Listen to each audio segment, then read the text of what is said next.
while ago, I took the time to organize all documents in our possession that pertain to Kutar. What you see here is the material I consider reliable.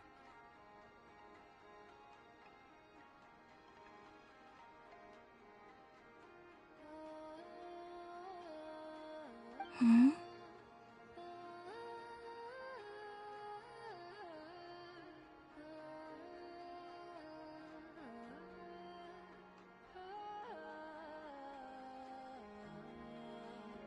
You're saying there's unreliable material too?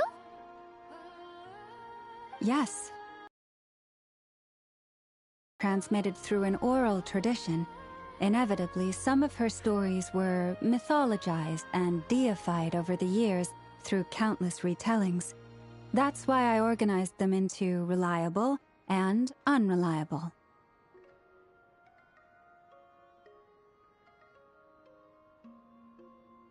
There's no sense seeking answers in history unless we can ensure the veracity of the historical record. Makes sense. All right, let's take a look through.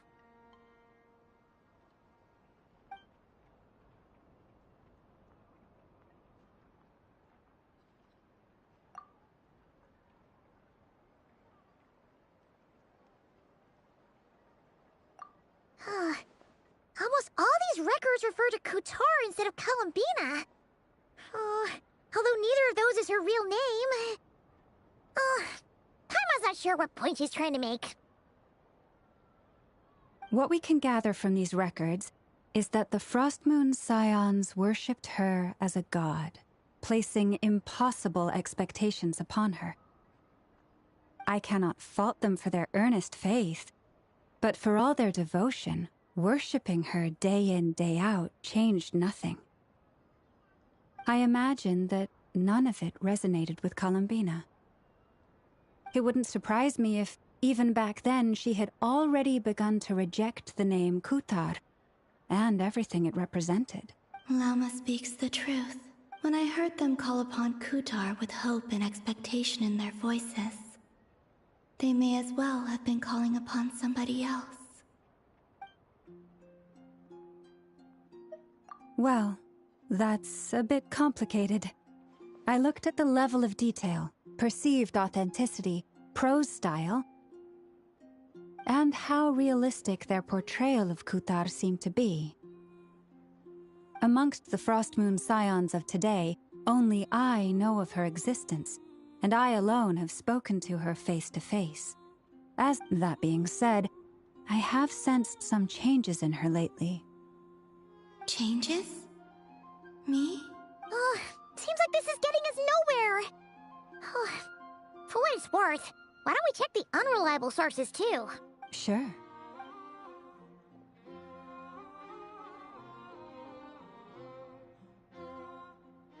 Exerting but a fraction of her divine might, Kutar sheared a great mass from the snow-capped mountain and cast it into the sea, upon whose surface shone the mirror image of the moon.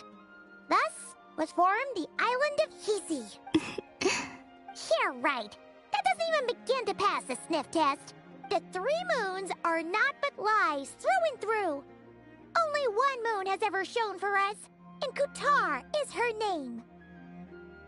The vast majority of ancient texts are filled with fanciful tales like these. I trust you understand my criteria a little better now. Kutar did not speak, merely gazing into the distance in silence.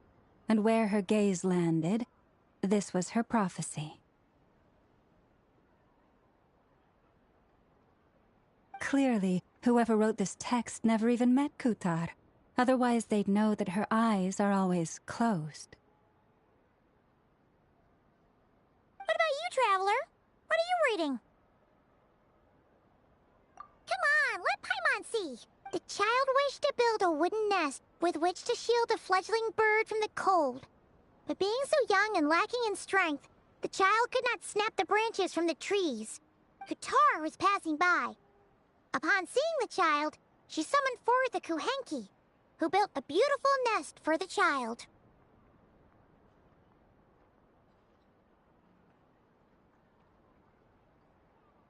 I remember that.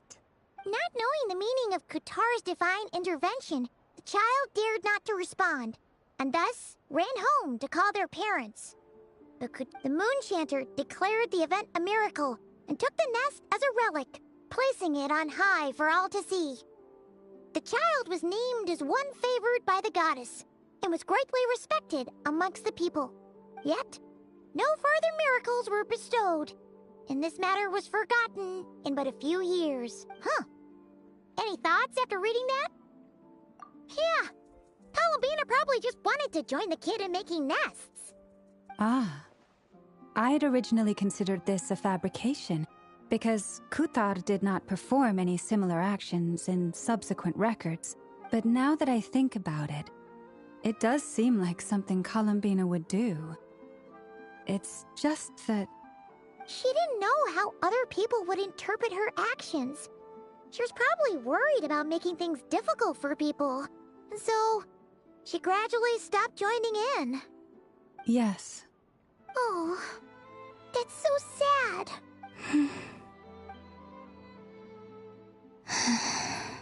And now, I can make no such gestures of warmth, even if I want to.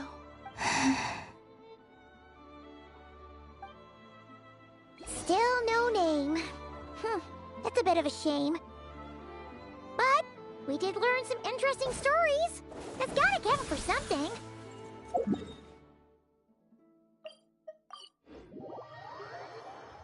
Varka said he was gonna set up a meeting with Arlecchino and Sandrone, right? Let's go back to Nasha Town and see how he's doing. Let's see. There's Varka. Oh, and it's Durin and Albedo too. Yeah, this is pretty much the same place we bumped into each other last time. I convinced them to stick around a little longer.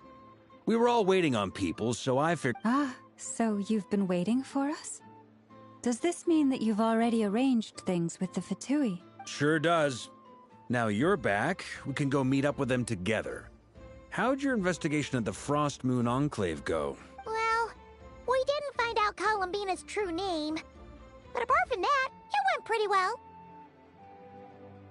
Aha, just as well that I didn't tag along then. I'm sure our moon goddess wouldn't want every man and his dog knowing all about her private life. Still, desperate times, desperate measures, I guess. Someone had to do it. So, Varka was waiting on us, but what about you two? Are you waiting for Alice? Oh, no. We already met with her. We discussed that experiment I mentioned to you last time. Oh, and she also handed me this communication device. That's right. I understand she informed you about the relationship between the phantom phenomena and Tevat's borders, yes? She wants me to help her with some more experiments on that front. She said that she'll contact me through this device with more information. Ah, I see. Following instructions and making observations. Pretty common research method. Takes me right back to Albedo's lab. Wait. Who are you meeting?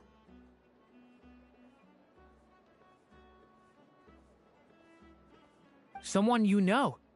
Albedo's met him too. But I don't think Miss Lauma or the Grand Master have been introduced. Introductions are overrated, especially in cases like this. It's you! So, it's not like the academia has prohibitions against going abroad. Also, I applied for leave.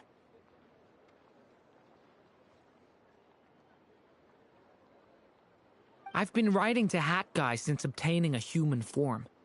I've already brought him up to speed on everything that's been going on in Nodcry. Hat guy? Turns out, I actually have heard that name before. Oh? Then why did you react the same way I did? I only knew the name, not the fella. But since we're all here, let's do some introductions for what it's worth. I'm Varka, Grand Master of the Knights of Favonius. Lauma, Moon Chanter of the Frost Moon Scions. And I'm a Drioche from the Vahumana Darshan of the Sumeru Academia. Hat guy. Good to see you again, Mr. Guy. I believe we last saw each other on the boat ride here.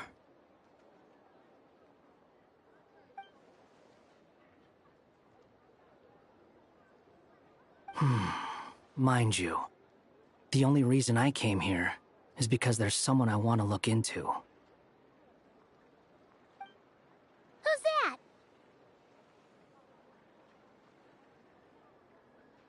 The Doctor, also known as Dottore, second of the Fatui Harbingers. From the tone of your voice, it sounds like there's bad blood between you.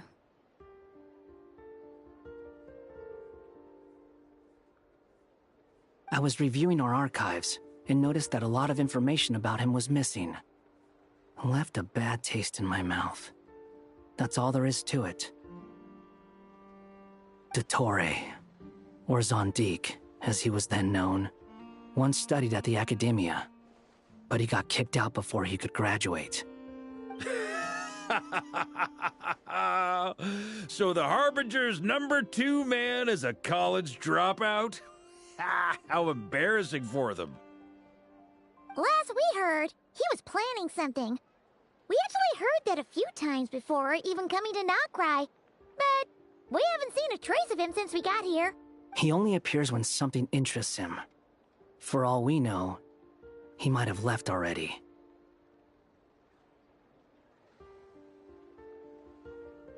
But the fact he did something here at all is worth noting. It'll fill a couple extra lines in his file.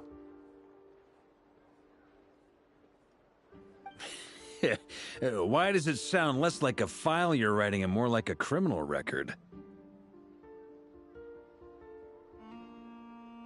Anyway, we were just about to meet 2 of the other Harbingers. Want to come along? You might learn a thing or two about him there.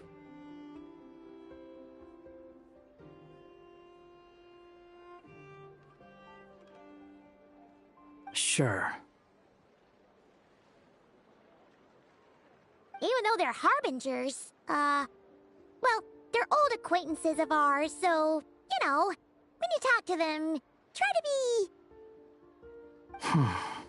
I got it.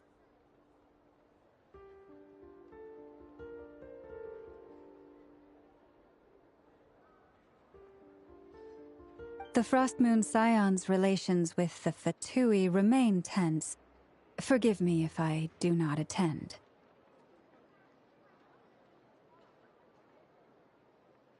In that case, we'll continue assisting Miss Alice with her experiments. Good stuff. Everyone's having a fruitful time. All right, we better get going. I'll lead the way.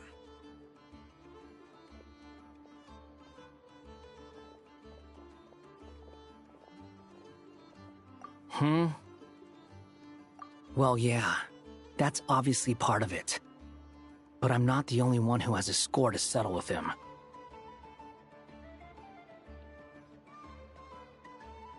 Neither you, nor Lesser Lord Kusanali, nor I want to see him meddling with things again.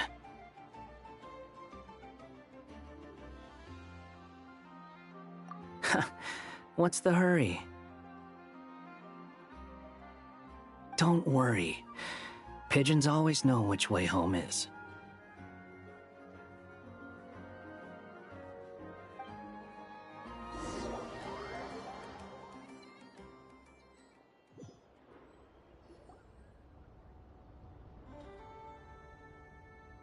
You made it. Who is this? A scholar from Sumeru. They call him Hat Guy. He's an old friend of the Travelers. Wait, this is the Academia representative you wrote about? He doesn't exactly look the part. I believe this will prove my identity. You'll notice it bears the seal of the Sanctuary of Surasthana. Well, what do you know? So it does. All right then. My mistake. It's fine. I expected as much. What? So as I mentioned in my letter, the Academia's got its eyes on Dottore. but this matter remains top secret. Apart from those assisting in the investigation, the fewer people who know, the better. If anyone asks, I'm here in Nodcry to pursue my personal academic interests. Gotta say, Varka, you did pretty well to keep all this under wraps for so long. Sounds like you got in touch with the academia about this way back. you flatter me. Where do I even start? Remember that time we fought Rerir at Star Sand Shoal? He sure let me have it then, didn't he? I'll bet Dottore had that all sketched out, with me as his convenient little pawn. He could not care less about us if he tried, but hey! The feeling's mutual. Does Dottore really strike you as the sort who values his relationships with his colleagues? Fair point.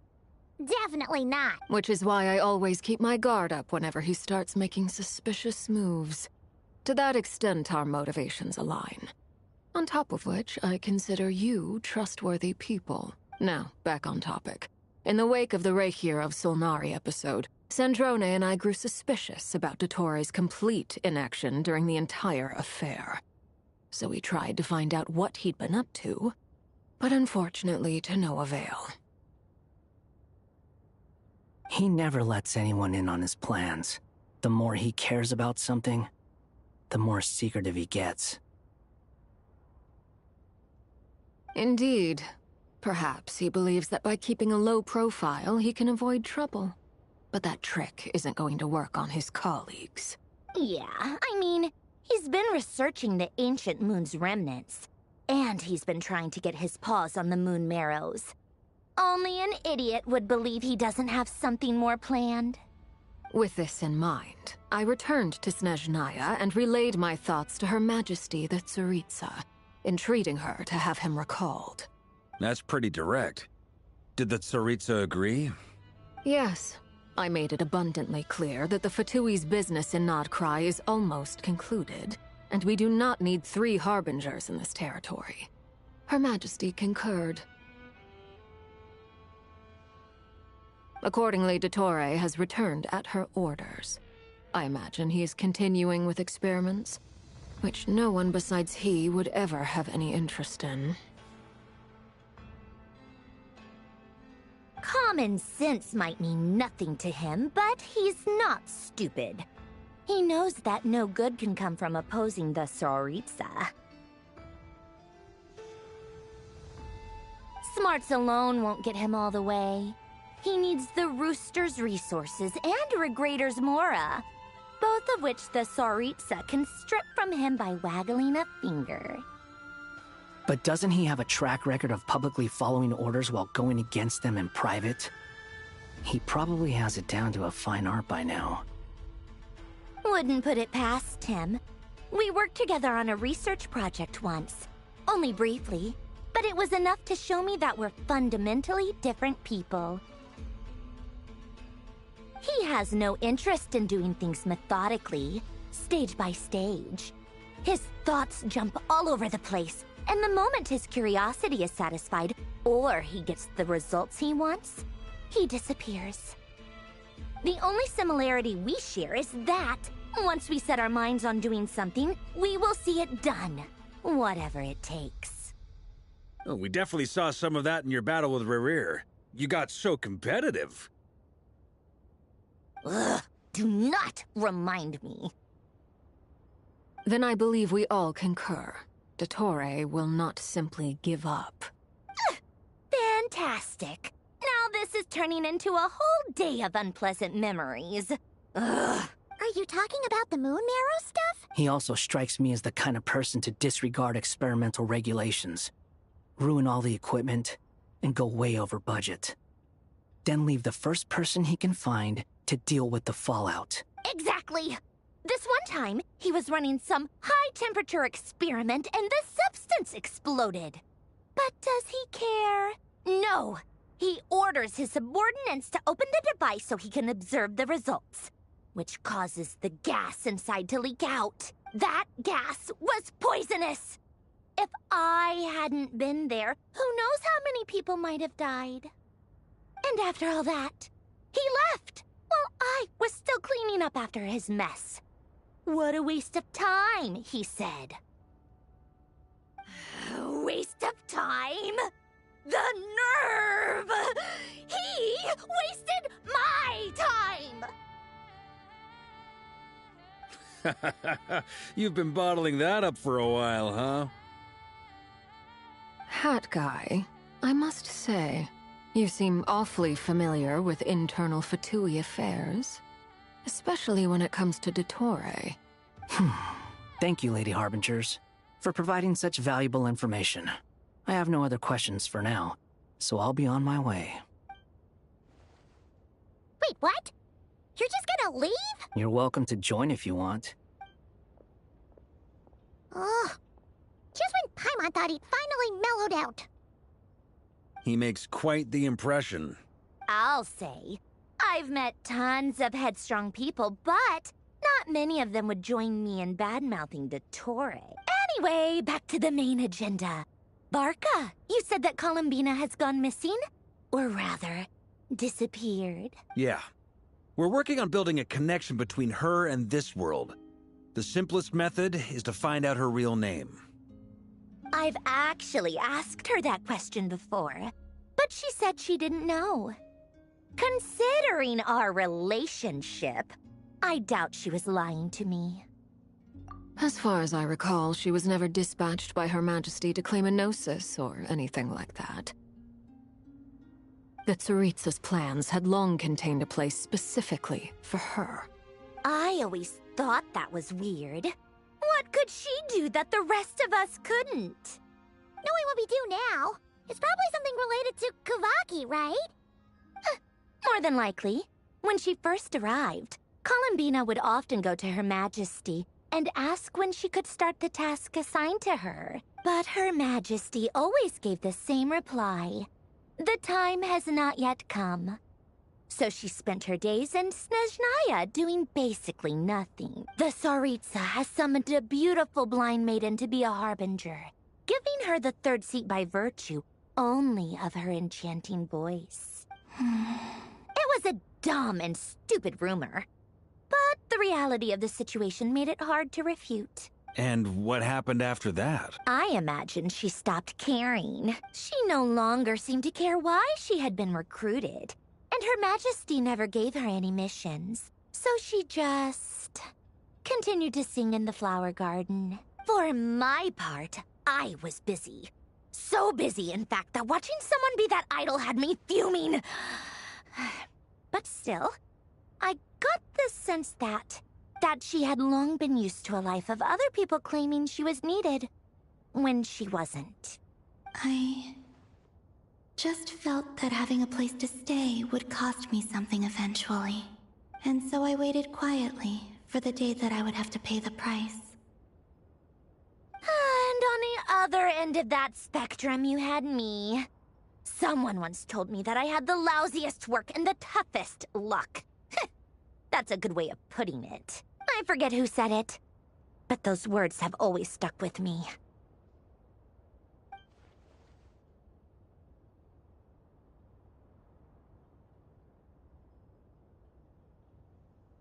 But you've done your job exceptionally well all this time. Because at heart, you are a conscientious person. What is it?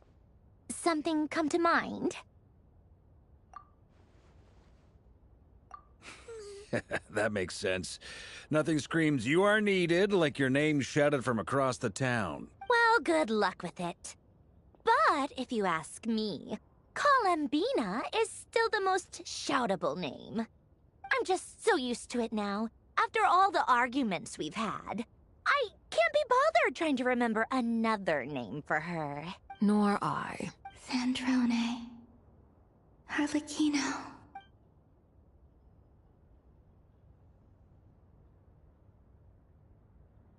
Huh! It's a Sealy! Does that mean Nicole has news for us? Ladies, I thank you for your hospitality. If the chance ever comes up, I definitely owe you both a drink sometime. I'm sure it will. You can make your own way out. Heck, you've been here enough times, you probably know your way around better than I do. Okay, time to to do what adventurers do best. Follow.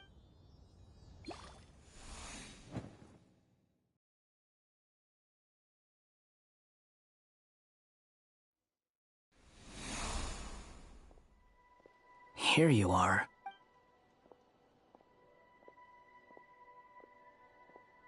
Oh, hat guy. How come you're back so soon? Did things go all right with the Fatui? Fine. Dotori's been summoned home by the Tsaritsa. Couldn't get much more than that. How about you? Any progress with the investigation? Unfortunately not. We've tried everything. Different phantoms, different locations, different points in history. But the results are the same each time. Abyssal monsters roaming the land. People crying out in despair, with no hope of being rescued.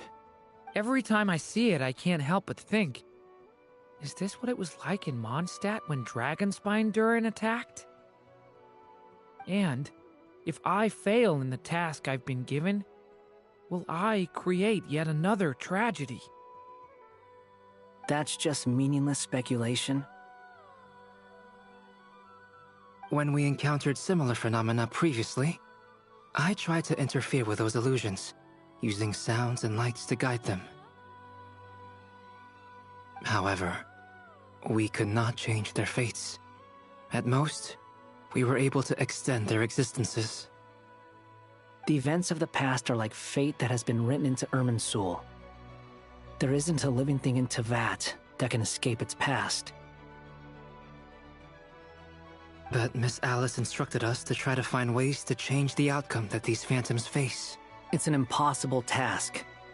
Can't you just refuse? Since she asked us to do this, I feel like possible. I could not have been born as Durin otherwise. But you also said that your past 39 attempts were fruitless. That's true. But you're still going. Yes. After this many futile attempts, surely you realize that you're not doing this because you still believe what some mage told you. It's because you want her hypothesis to come true. It's something you wish for deep inside. So, think for yourself about what you want to do. As long as you don't believe it's futile, it isn't. Yeah. Previous experience indicates that we cannot touch the phantoms, which limits the effectiveness of our interventions. If we want to clear this hurdle, we need to break this rule somehow. Same thought here. Following the same rules means repeating the same failures. Reducing ourselves to mere playthings of fate. So you mean we need to figure out a way to make contact with them despite knowing that we can't? Yes, and I suspect that's something only you are capable of. Everything in Teyvat is logged in Irminsul, but the withering that once occurred in Sumeru was a sign that the Great World Tree was being corrupted. This corruption allowed things that should not have existed in Teyvat to appear.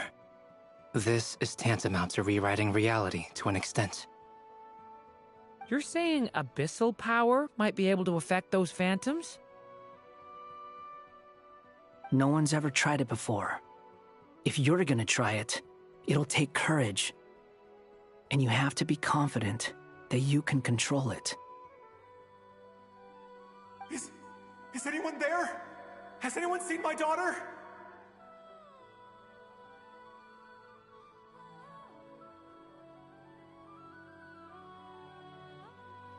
She's missing. I have to find her.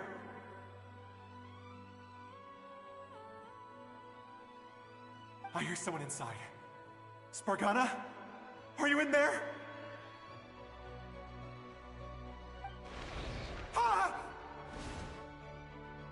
If I can use my abyssal powers to warn him that there is danger here, maybe it'll change his decision.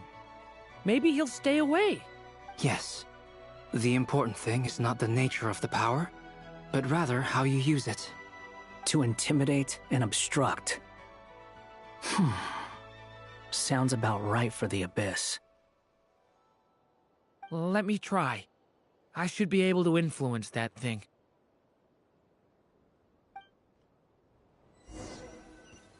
Have you seen a little girl?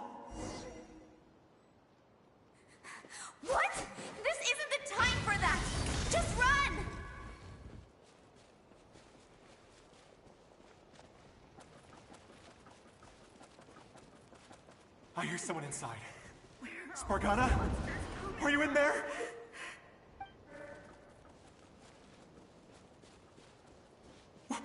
What is this? Looks dangerous. I should get out of here.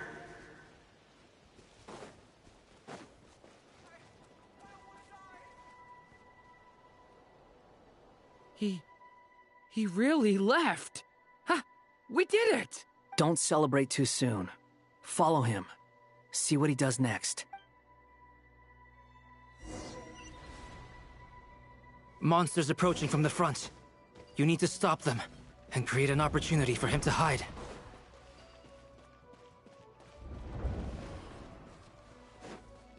No! There's a monster ahead!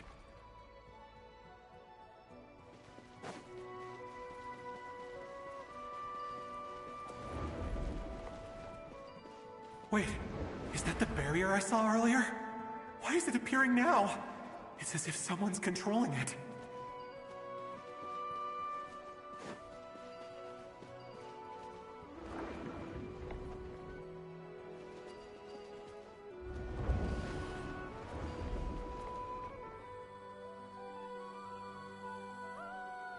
The monster's gone. Is it safe now?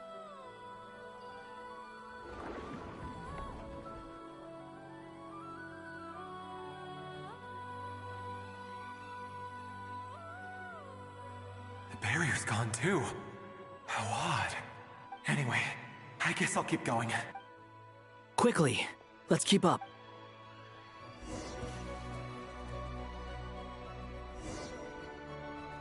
Wait, there was someone else here? Don't go any further. We've got anti-monster traps laid out everywhere. But my daughter must just be up ahead. I have to go.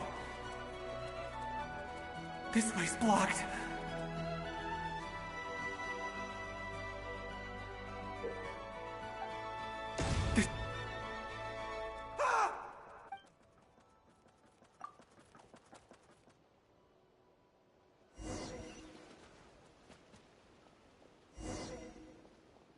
Wait, there was someone else here? Don't go any further. We've got anti-monster traps laid out everywhere. But my daughter must just be up ahead. I have to go.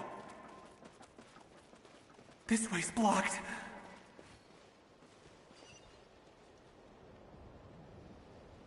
We might be able to use the explosives over there, but we need to take care not to hurt him. I'll use the barrier to keep him at a safe distance. This barrier seems to be helping me somehow. Hey, wake up! Oh, good. Gotta keep moving ahead.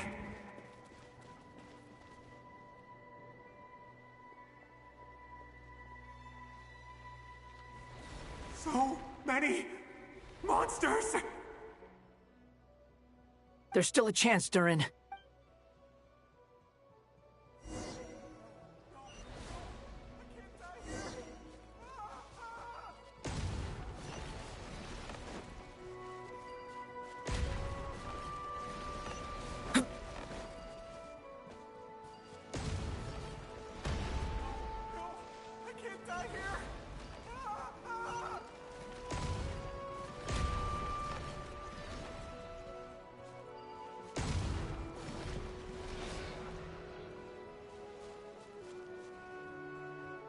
This is a new development. I've never seen this happen before. We might just be able to save this person.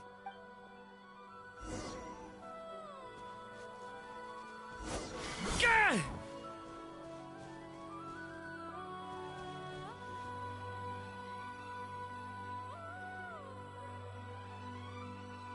Hello there. Have you seen my daughter? Get out while you still can, you fool. But I can't... Okay, if I do find... Don't bother. What's that noise? No, if he goes inside, he'll be walking into a trap. Let's try this once more. This time, we have to stop.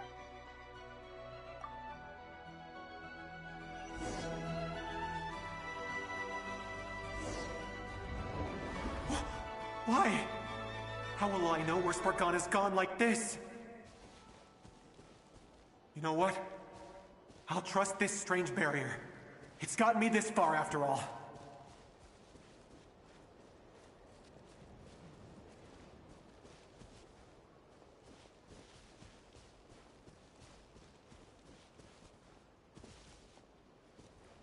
Spargana, are you there?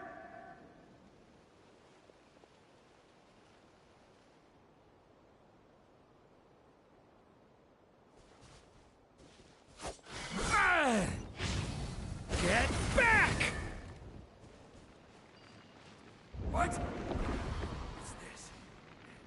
Hey! Let us out!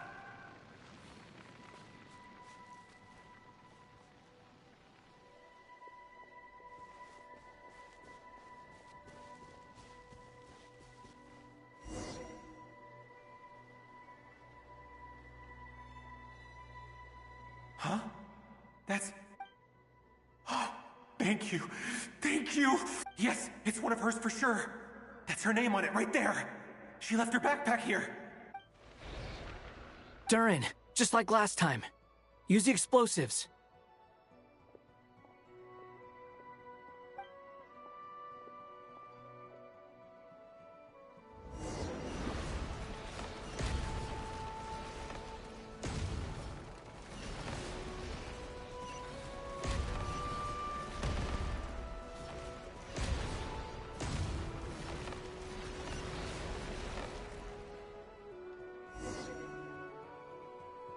It won't work. There's not enough left. If he makes it in, he'll die. But then, this clue could be the key to him finding his... It might not be the only one. Better he misses that clue than loses... I guess so.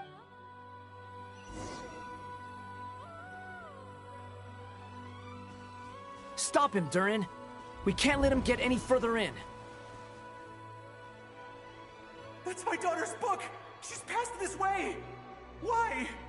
Why won't you let me go in? I've searched and searched and searched just for this! But how will I find her without any clues? I no longer have anywhere else to go.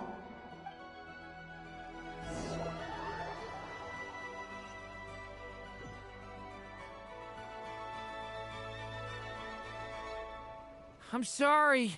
I'm so sorry. He refuses to go anywhere else. Whether he opens this door or not, all that awaits him now is death. We couldn't change his fate. Albedo? Hat Guy? Let's try one more time. I don't know how we're gonna do this, but I don't want to give up.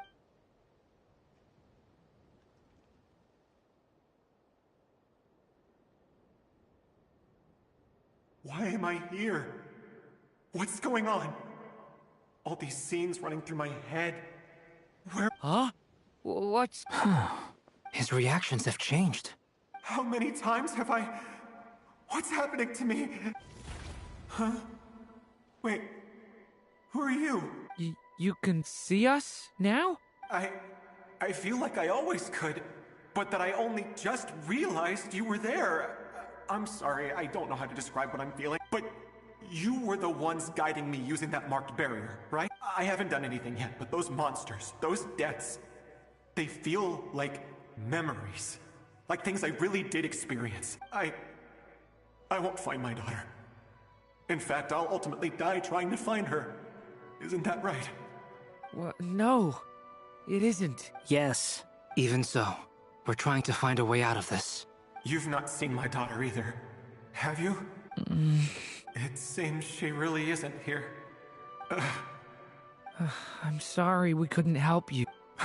I'm just... tired. Maybe this is destiny. Maybe it doesn't matter how hard I search. How long do I have left? Experience says 15 to 20 minutes. 15 to 20. Thank you for all your help.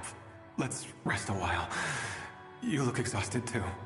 Now's not the time for you to start pitying us. It's not pity. I'm just realizing that I've only got 10 or so minutes left. You know?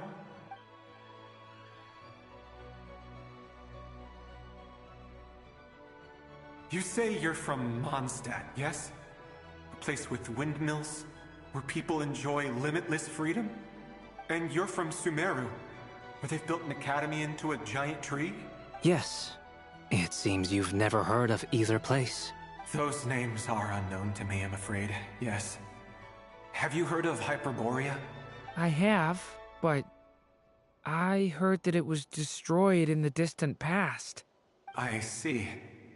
That was where my ancestors once lived. What about Delphi Pytho? Was it later rebuilt? I've never heard that name. Then what about Sal Vindaknir? I have seen that name on stone tablets on Dragonspine. But I'm afraid the only things left of that place are its ruins. I see.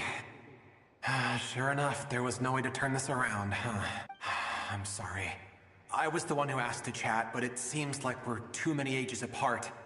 There's barely any common ground to start from. It's all right.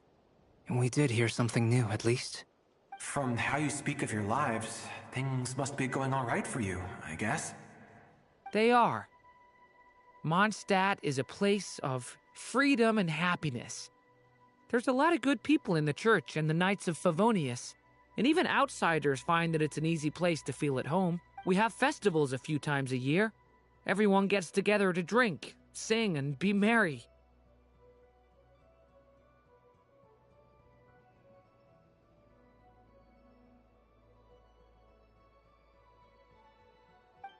Sumeru is a lot more uptight. Not really the kind of place where you can relax. It's a nation fraught with problems wherever you look. But if all you want in life is to seek knowledge, I guess it's pretty much paradise. That's wonderful. In other words, after this all-devouring black tide passed, humanity did not merely avoid extinction, but rose to build prosperous civilizations anew. I mean, I can see you all right now. That must mean the future isn't at best if you don't waste too much time on me. The chances are slim, I know, but I'd like to spend these last few minutes looking for Spargana. If things work out, I'd love to tell her about what I've heard. Not, most probably. In that case, may your wishes come true.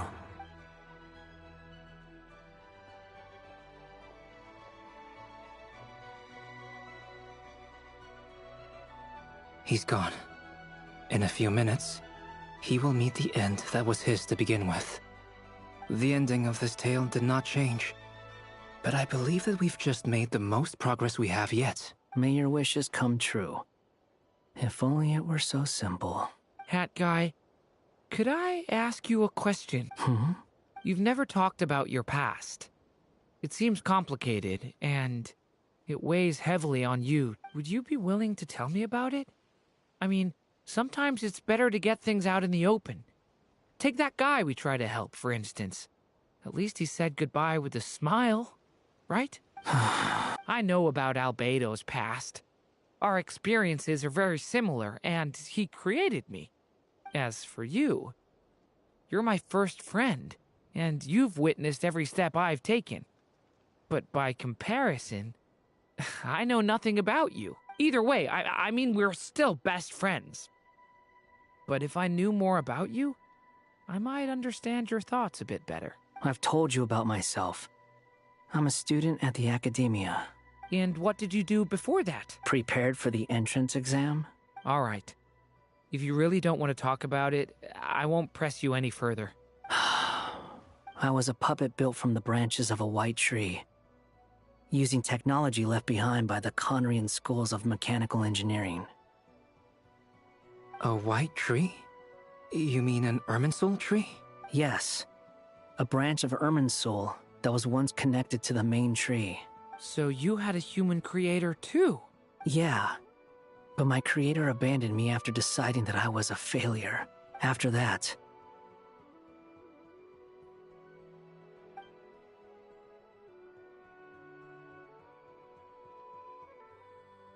Durin. Resisting the influence of the Abyss, suppressing the urge to destroy, trying to do the right thing. None of these things are easy. But no matter how hard they are, trying to rewrite past wrongs is far harder. You asked me if you would create a new tragedy if you failed.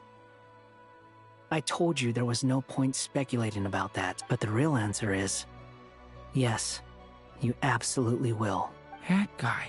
But at least you've got people here to help steer you away from the wrong path. So, just keep aiming towards the light. I will. I promise. All right, break time's over. Hello? Durin speaking. Hello, friends, it's me. What have you been up to, I'm detecting some unmistakable fluctuations here at the border. The amplitude isn't particularly high, but they're completely different signals from the ones before, and the scale is comparable to those I've detected previously. Alice, we were unable to save that person. However, he appears to have retained a portion of the memories gained through that cycle, and was able to hold a conversation with us. I see. Well, that is rather odd indeed. It definitely merits further attention. Could I trouble you to keep trying the same approach? I need to gather some more data. Counting on you. I should probably have Nicole come and check this out as well.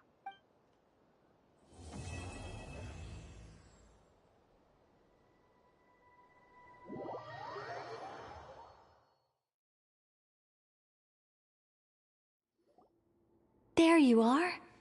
I was worried you might stop to collect treasure chests opened by the Seelie along the way. It would have taken you so much longer to get here. Another conversation I cannot hear.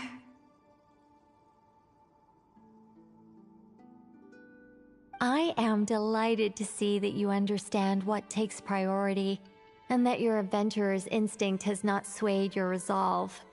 Really, I must applaud you for it. You should know. Paimon's head. Okay, I'll try and keep it short. My senses are telling me that this is where we shall find the entrance to the ruins. Oh, cool! Well, what are we waiting for? Let's open it up and see! Patience.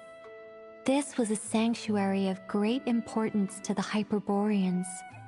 A special process is required to open the gate. Oh! Like the place that housed the Eternal Moon's marrow? Okay, so what's the plan? Need us to do anything? And just the short version, if you can. Ah. All right then. I was planning to start with some background on the invention of these techniques. Are you sure you don't want to hear it? It's quite informative.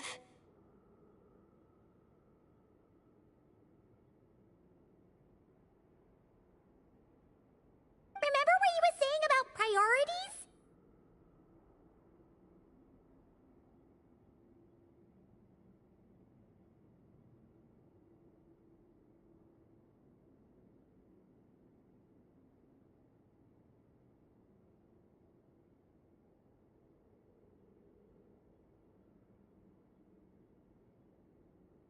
Fine.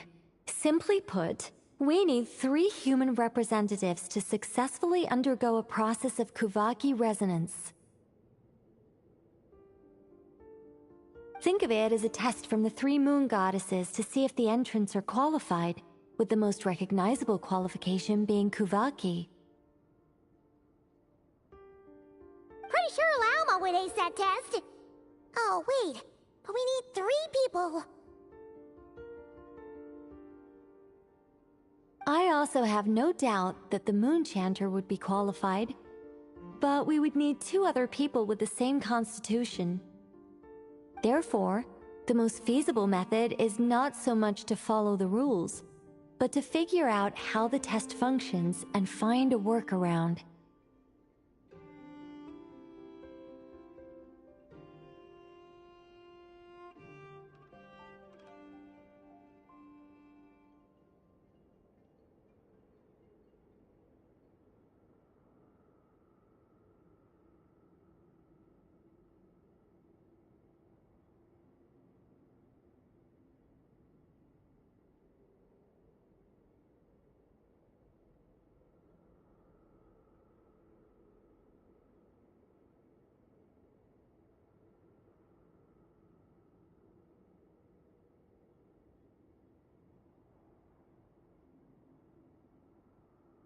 I've done some research, and it turns out the mechanism is rather crude.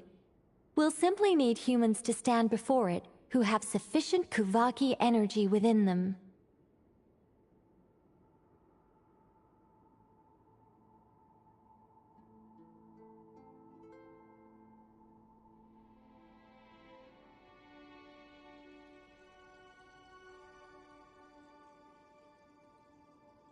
I'm with you so far. How do we get the Kuvaki in them? The easiest way would be transfusion. Take some Kuvaki from Nodkrai's soil, put it into the bloodstream, and get it circulating in the body. So we're going to cheat on the test? Precisely. There are other methods, but this is the simplest one. Cheating the system is much easier than trying to hide from it. Huh? Ah!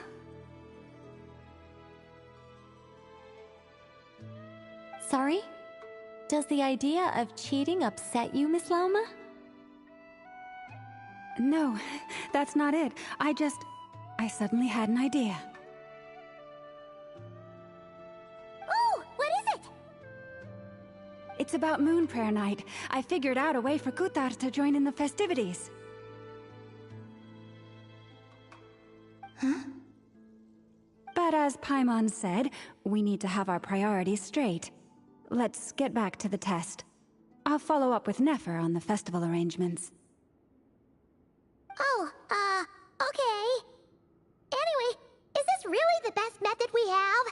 A Kuvaki transfusion sounds dangerous, no matter how you slice it.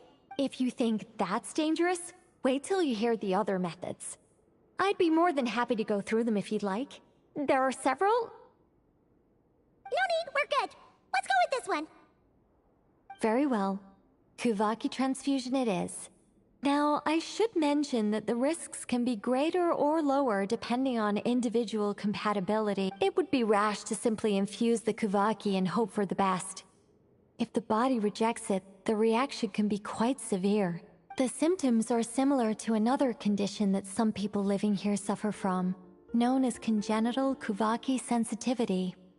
So, before we execute our plan, I will perform a simple test of my own to see who is compatible and who is not. Once that is done, we will have to complete the resonance process as rapidly as possible. The participants must remain stationary while the Kuvaki circulates and bonds with them, and they mustn't eat or drink anything.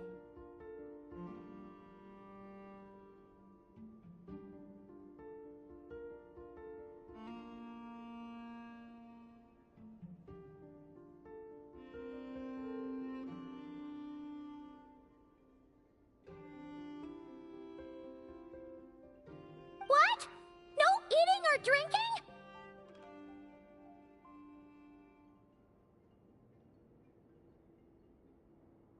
That's some hardcore fasting. They'll all be monks by the time they're through. 3 days.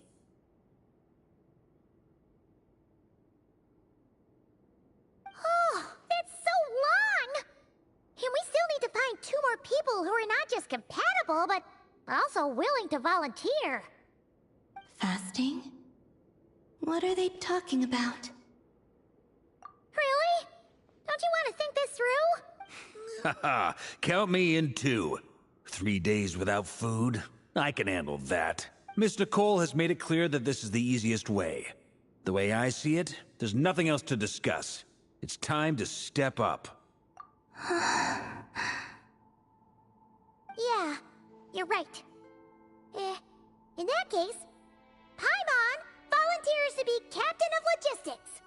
She'll keep the fires lit and grab some spare clothes to keep you comfortable. Then we'll start with you first, Traveler. Please step forward.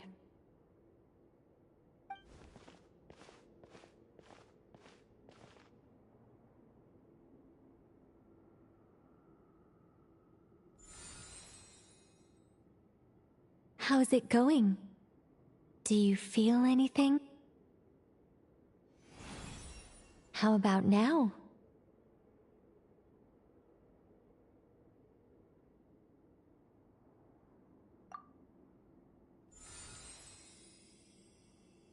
And now?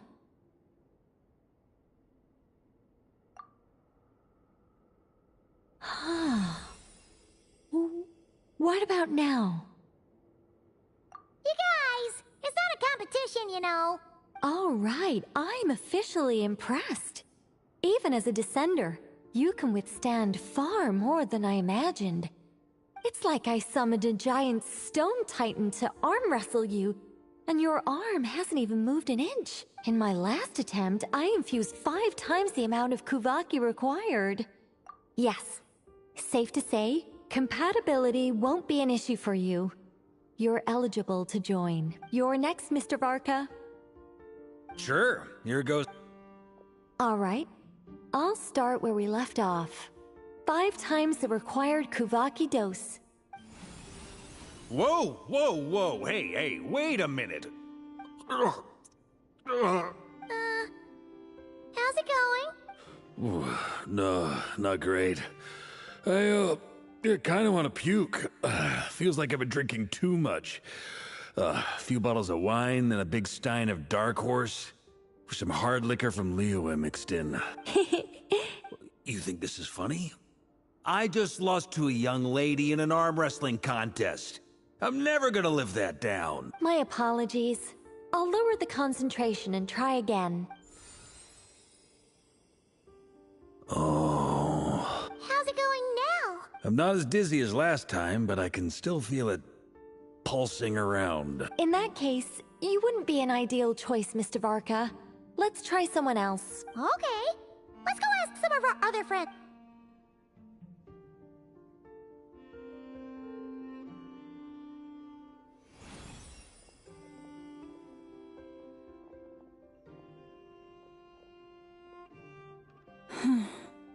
No surprises here, Miss Moonchanter. You're perfectly compatible. You may join.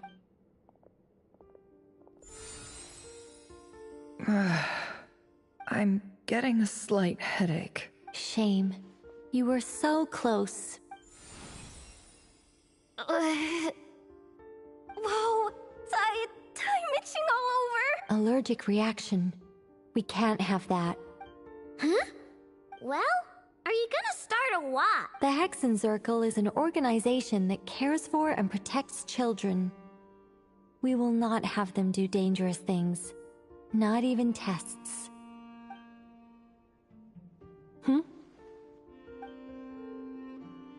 Is something the matter? The candidates have to be human. I guess that rules me out too. Huh. Everyone except the Moonchanter got beaten. Guess I don't need to feel so bad after all. I mean, looks like this isn't gonna be as easy as we thought. Perhaps I could ask for volunteers among the Frost Moon Scions. I'll see about talking to some trusted Lightkeeper colleagues. Itlua springs to mind.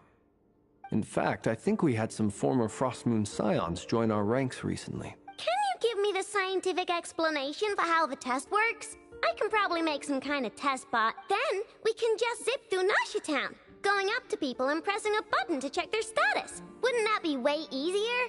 No. Wow! No elaboration for once. How about I contact the Knights of Favonia's garrison in the Wave Chaser plane? Shame that Lohan's already left. And that guy's even tougher than I am. Strange. The moon goddess is clearly revered by many people. So why is she on the brink of disappearing? She mentioned that the world has rejected her from the very beginning. And when we fought the Reikir of Solnari, it seemed like she exhausted her power for our sake. Also, Paimon's not sure revered is the right word for how people feel about her. Gratitude, certainly. For my part, anyway. It's basic reciprocity.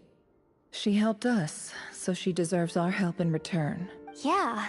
Even though she looked like she didn't care, she still saved a ton of people, including me. A review of the relevant data leads me to conclude that Miss Columbina is a good person.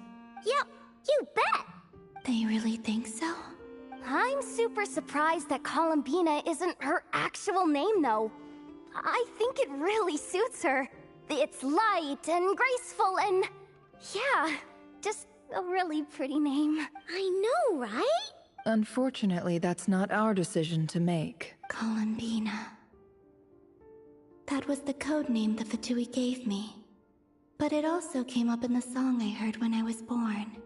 But is that really all there is to it? What do I truly think of my own name? Is there anyone left who will still call me by that name?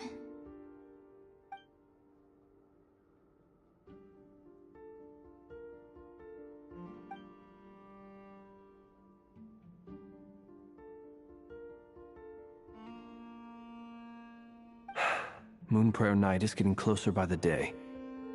We're running out of time. We need to look for other Then allow me to try. Huh? What are you doing here? You contacted your friends via the Adventurers Guild. Sandrone has been keeping an eye out for something like that, so she informed me. Since I have the ability to accommodate a moon marrow, I should prove to be a suitable candidate. How was it? Did you feel any discomfort? Not at all. Then it seems we shan't need to look for additional candidates after all. Great! Cool. Alright, like Paimon said, the rest of us can take turns making sure the three of them stay warm and comfy. Then, my job is to take care of the caretakers. I will ensure everyone receives food and accommodation. I'm ready as well.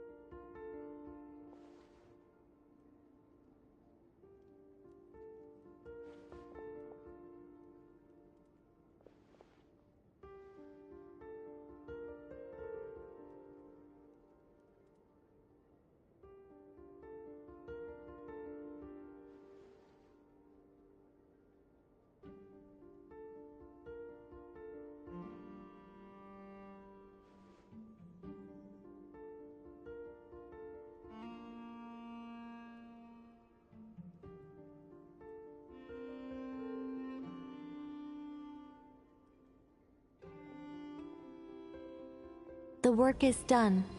The sacred scroll shut. The stars grow dim, the people silent. The white sun sets, the silver moon rises.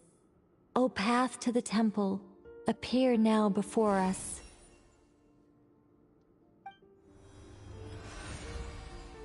Wow! It really opened! So that's what all this is about. They've been trying to open this gate. With a calm mind, this proved not too arduous.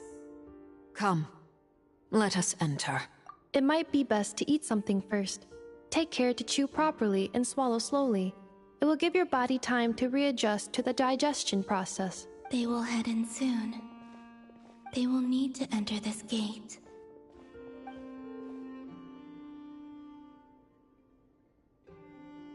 Huh? I cannot pass through. Is it because I have no physical body?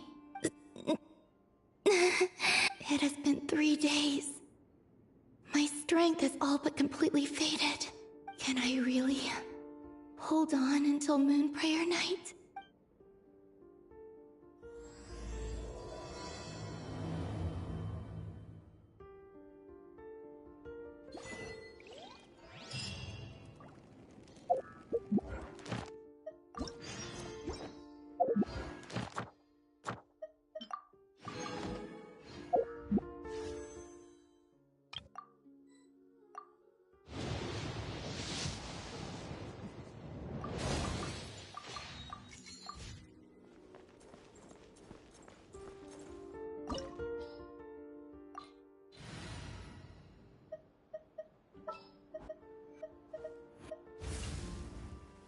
Anytime, any place.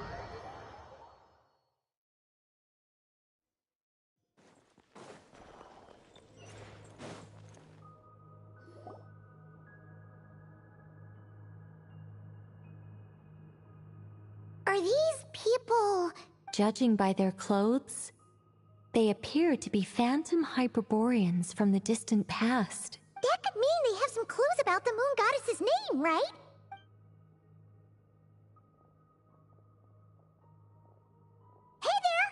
Could you tell us what the moon goddess's name is? Sorry. That's probably a weird question, huh? How do we explain this? The moons are long gone, and their goddesses are dead. Their names no longer mean anything. When a new moon goddess is born, we will surely know her name. We have used every last resource at our disposal. All that remains is to wait, patiently and quietly.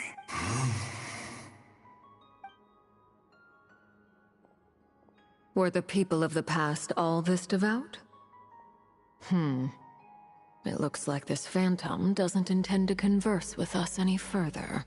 Surely the new moon goddess he speaks of must be Columbina. Alas, Kutar's birth came long after the age in which he lived.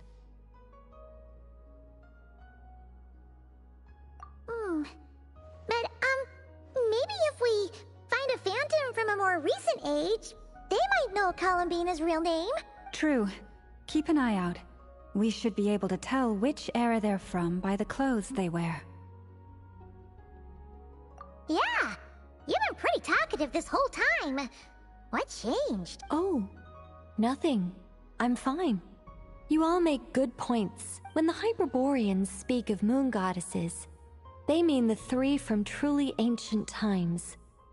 I can't imagine they would know anything about our current moon goddess. There once was a time when the moon goddesses blessed them greatly and protected them from harm.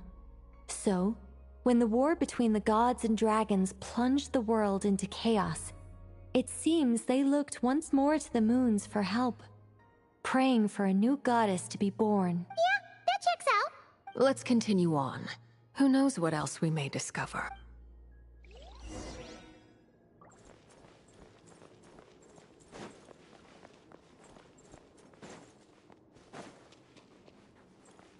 There's a door blocking this path. Not a problem. Try this.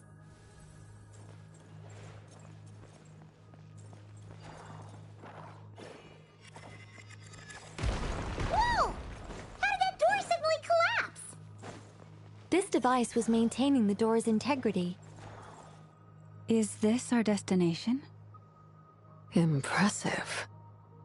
More precisely, this is a device that will help us reach our destination. Let's go.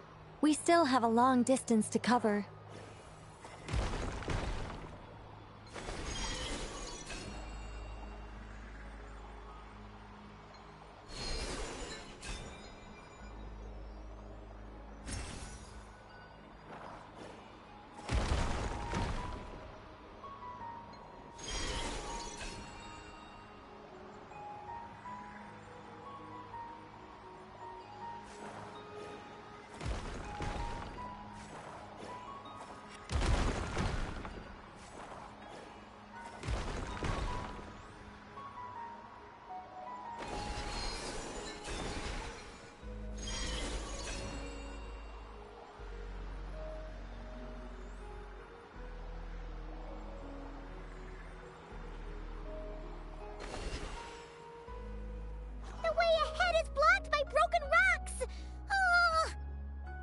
Let's try that device again.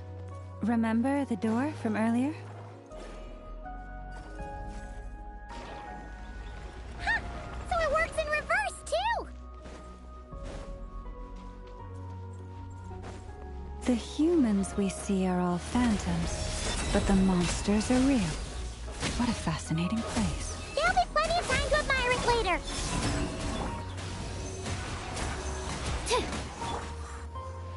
Light it up!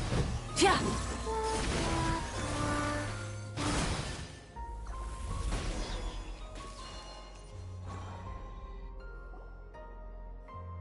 Ooh. Let me see. To understand these murals requires some knowledge of the history surrounding the War of Funerary Flame. I shared a little of this with Lauma before. Yes. I think I follow. The dispute between the Moon Sisters.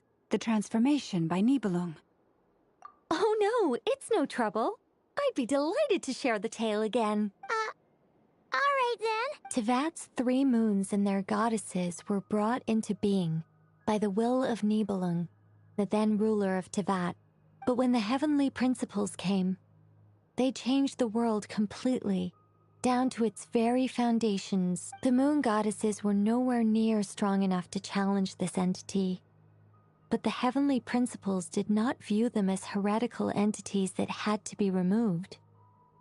Essentially, the 3 moons existed to keep this planet alive and operational, which did not directly conflict with the heavenly principles' aims.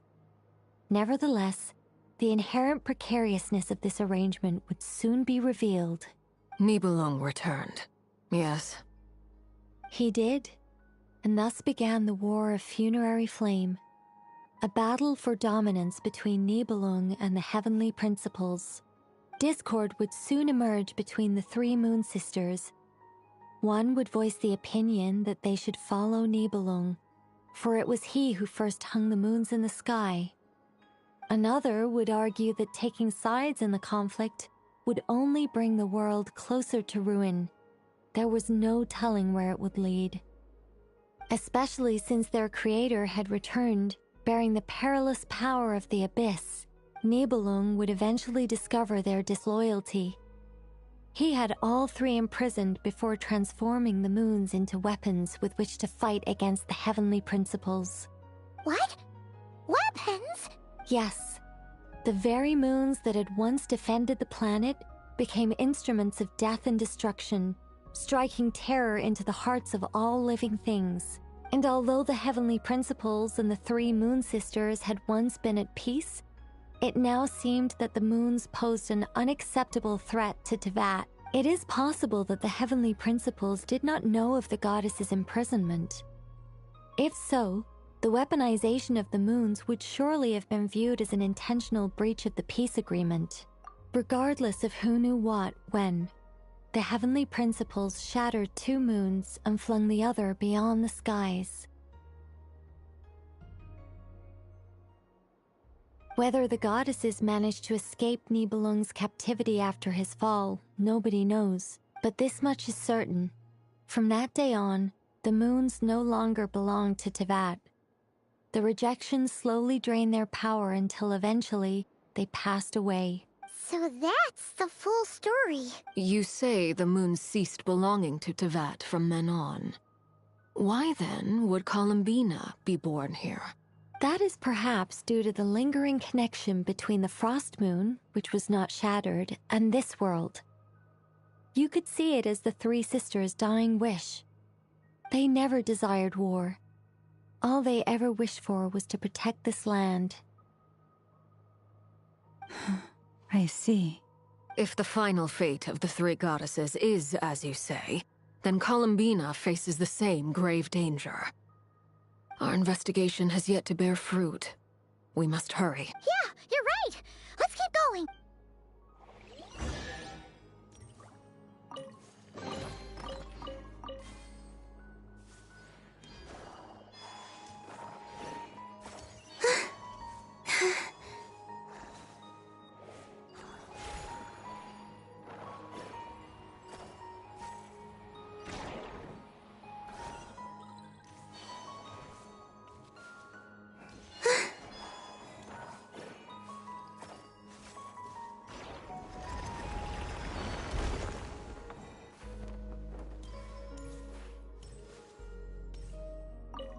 Should we trust him to keep his promise? We have to.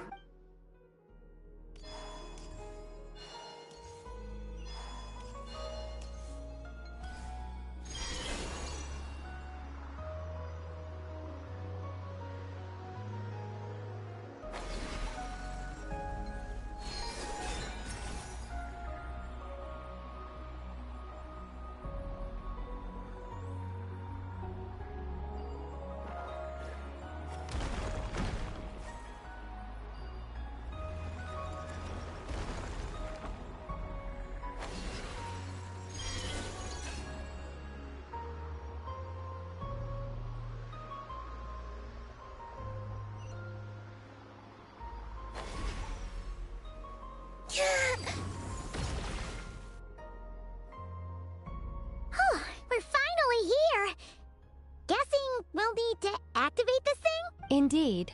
I was a little worried about that at first, but as we got closer, I sensed that the Kuvaki within it flows unimpeded. It should be functioning normally. The only issue is how to activate it. It's looking a little worse for wear. What about the cores from some of the other devices we've seen? Can we repair it using those?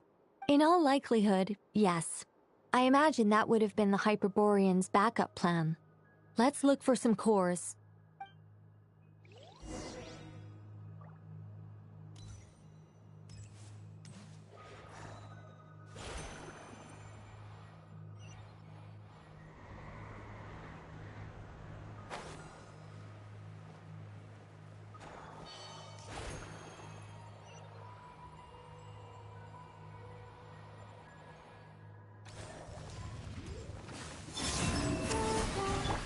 Test 6308. Night falls. Close your eyes. Do you fear the dark?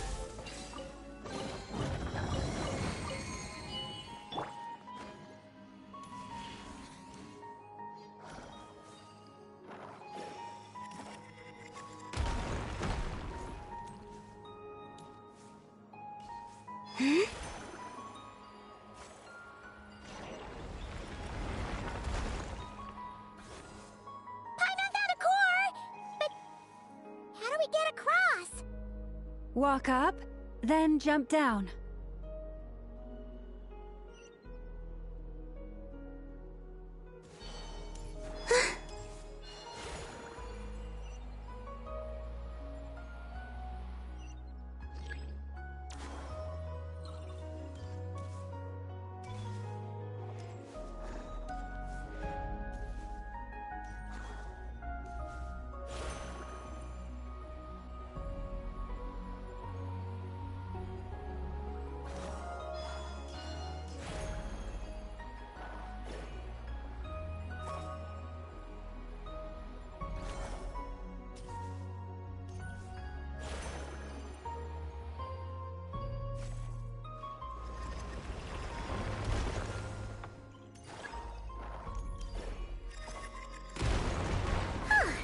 Be enough cores. Let's head back.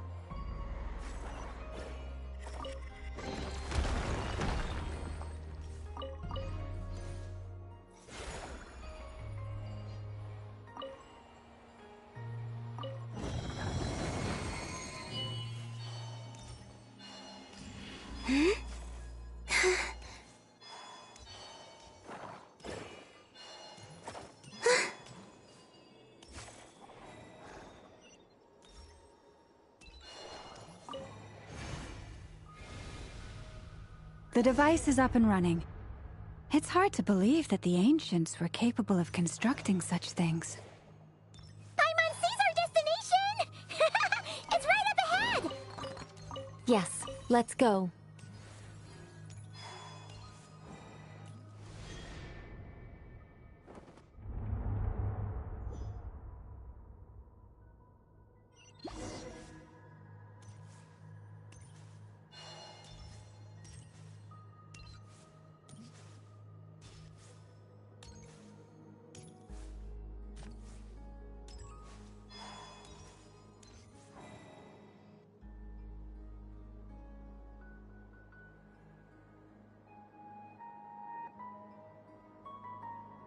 This is where the people of Hyperborea communicated with the moons. We need only place the moon marrow upon this platform on Moon Prayer Night, and we shall be able to open a portal to the moon and send our moon goddess back home.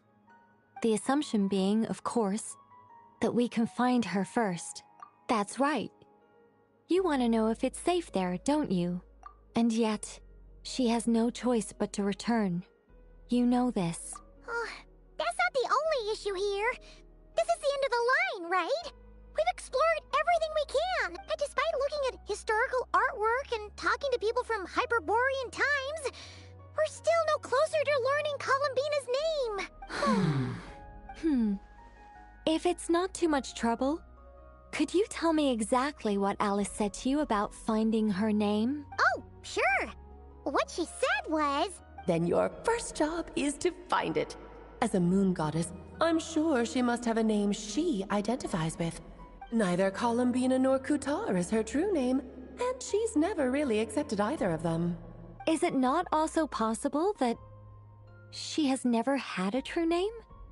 Not at any point in history?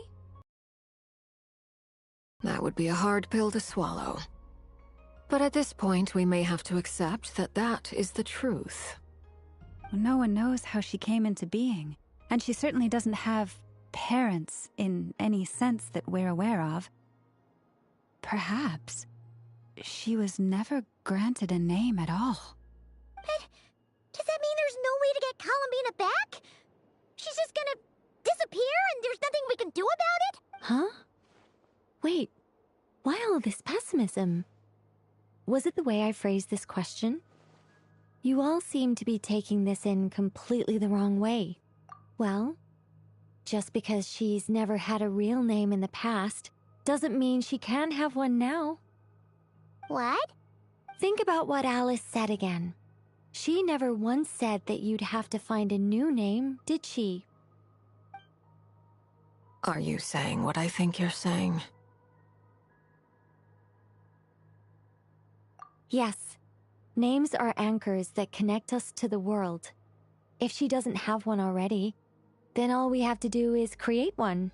It's like... yes. Traveler, when you first arrived in Teyvat, do you think you would have turned around if someone behind you shouted, "Hey, Tumaini"? But what about now? I understand what you mean. Life is a long journey. Even the friends and family by our side can change over time.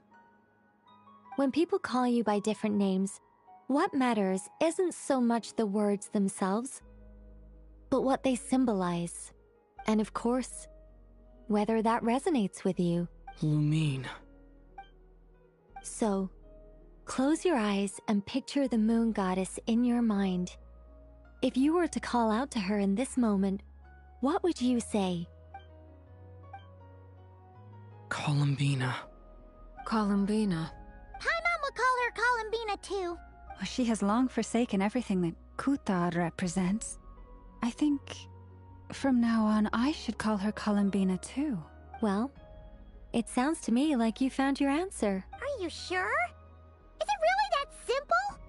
We haven't found her this whole time, and not for lack of trying. For a journey like this, the process is every bit as important as the outcome. Had you not searched far and wide, rejecting every other answer you were offered, how could you have come to an answer you felt was finally correct? Oh, it all makes sense now.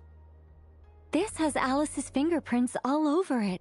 Are you suggesting that Mage knew from the start that Columbina never had a real name to begin with? I can't say for sure, but I can definitely imagine her chuckling in satisfaction somewhere right now, saying, "Ah, what fun." Llama! Your antlers! You should hurry. The festive moon has begun to rise. Do not worry, for when you called the name Columbina just now, I could sense that the power within was enough to summon back the moon goddess. The power within what? Yes.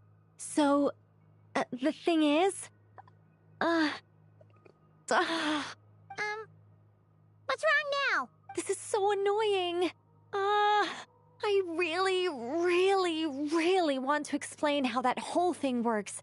Starting from the founding principles of Teyvat and... Oh, I could talk about this for hours, but... Deep breaths, Nicole. Deep breaths. You're an angel.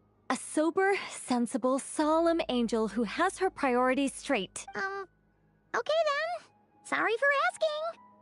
Clearly a bad call on Paimon's part. Anyway, you all need to hurry. Last thing, remember how it felt when you called out that name. Then it is agreed. By the name Columbina, we shall find her. Then we'll throw her the best Moon Pair Night party ever! And at last, we will send her home.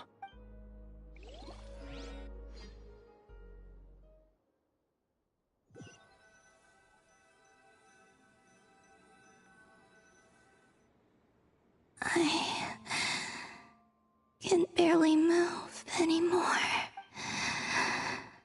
My consciousness is fading away. Have they come back out? I'd love to see them one more time.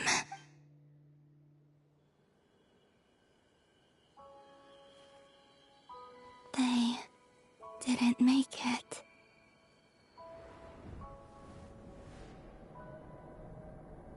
Could you tell me your name?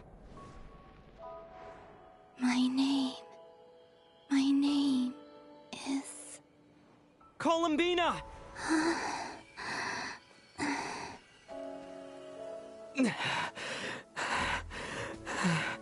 Columbina! Are you here? Columbina! That's the name you gave when we first met. And it's what I've called you ever since. Columbina. It's a fine name. I have many fond memories of Columbina, and so do all of your friends.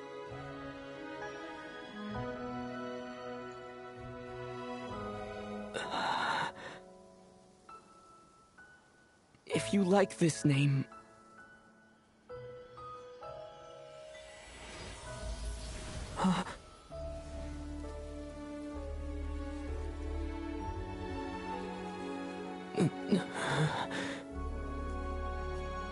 Looking for me? I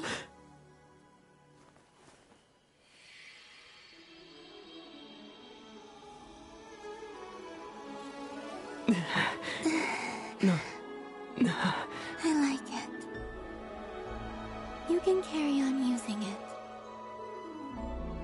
My name is Columbina Hyposelenia.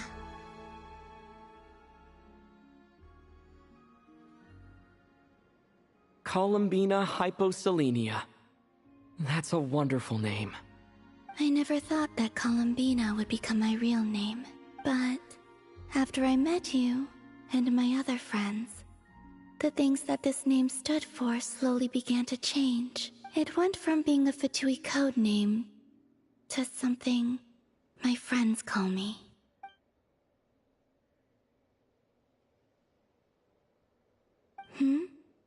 What is it?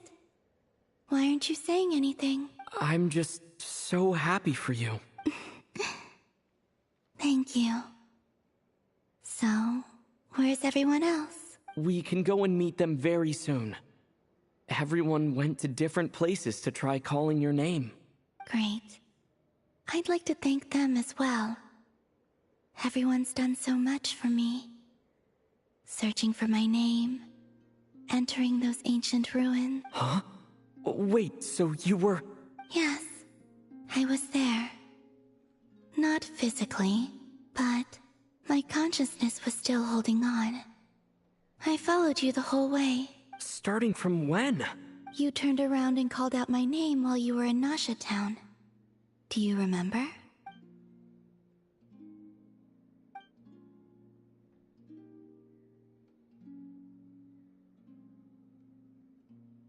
Let's go.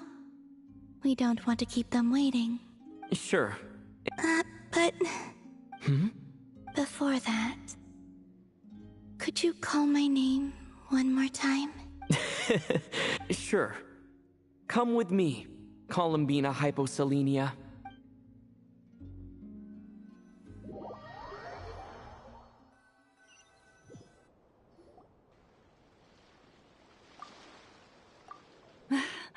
Columbina. Oh, this truly is wonderful. Llama, I can't breathe. Ha ha! Just in time for Moon Prayer Night. It's good to have you back, Miss Columbina. Yeah, we were worried sick. Thank you, my friends. With your help, I now have a name that belongs to me. Columbina Hyposelenia. Where's the second half from? You added it yourself? That's right. It means... Born beneath the moon. Yes. And by extension, it can also mean born beneath this world.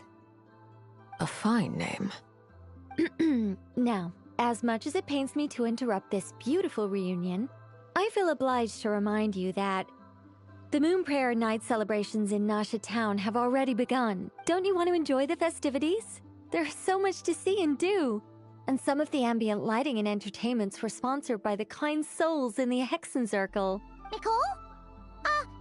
Why have you turned into Dodoko? So you're Miss Nicole. Thank you for helping us, and for helping me find my name. It's nice to finally hear your voice. You're quite welcome. Guiding lost people to hidden treasure is what we Seelie do. And if you ask me, spiritual treasures are far more precious than material ones. Chests are all well and good, but this was what it's all about. Oh, so satisfying. Anyway, I had to go help Alice. It seems like she ran into some trouble. That's why I couldn't be here in person. But don't worry, we're with you in spirit. We'll be celebrating right along with you. Keep an eye out for the Hexen Circle's festive stalls in Nasha Town. I think you'll like what we came up with. Alice said she even managed to rope B in this time. The Frost Moon Scions have also prepared various attractions. I believe Aino, Nefer, and their crew are setting things up as we speak. On that note, Nefer, about that request I made. It's all in hand. Yehoda is on site to ensure that everything goes off without a hitch. Wonderful. In that case, Traveler?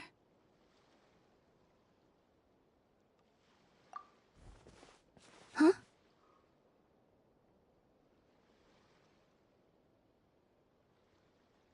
Come on, Columbina. It's time to celebrate the best Moon Prayer Night ever.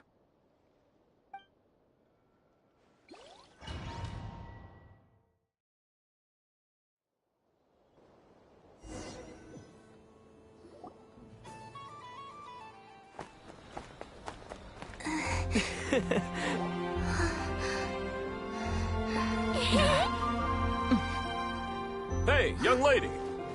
Would you like some Moon Prayer Night candy? Happy Moon Prayer Night. Oh, yeah. I almost forgot to say. Welcome home, Moon Goddess.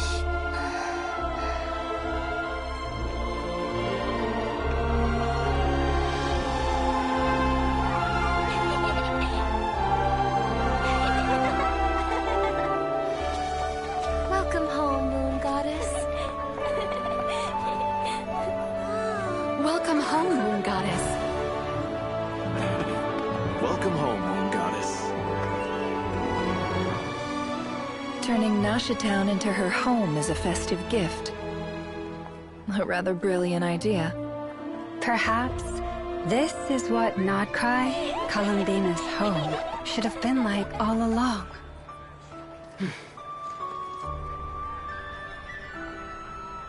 Thank you for the gift. I like it a lot.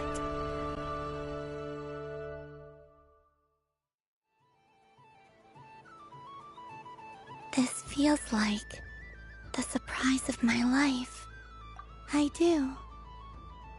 I never imagined I'd ever get to enjoy Moon Prayer Night with everyone so freely.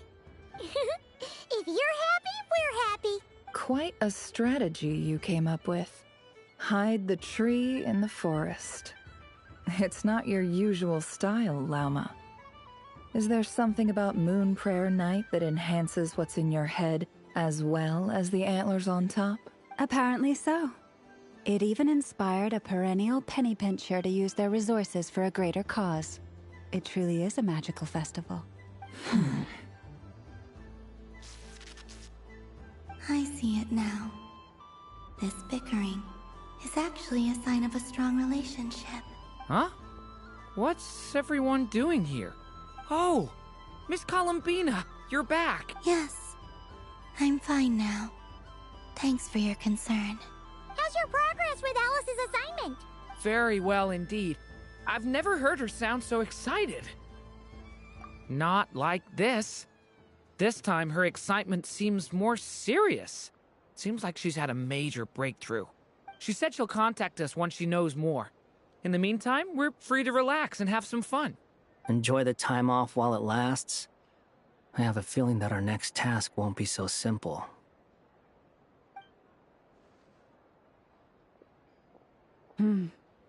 I should go. I still have a few things to attend to at the Frost Moon Scion stall. And I think I'll take a look around. With any luck... Hold up a second. Where's Varka? I believe he made a beeline for the flagship the moment he entered Nasha Town. Ah, that's Mondstadters for you. They know what they want when festivals roll around. Goodbye for now, Columbina. I hope you have a wonderful night. I will. Well, in that case, don't just stand there. Get out there and have some fun. You'll definitely get a warm welcome at every stall. Oh, also, take this map with you. It's a guide to the festival.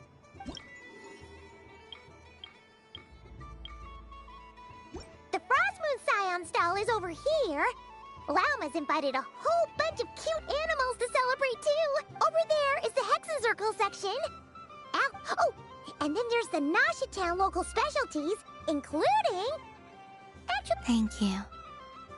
You're not coming with me? We'll be around. But don't you want to browse by yourself for a bit first? Yep. If you find something you like and want to try it out together, just give us a shout. We'll be right with you. Otherwise, just relax and enjoy yourself. There's so much on offer, so try to experience as much as you can. And don't forget to stuff yourself with all the delicious festival food. All right then. Off I go. Where should I go first? This must be the mage's stall. It feels like I've entered a fairy tale. Ah, how lovely.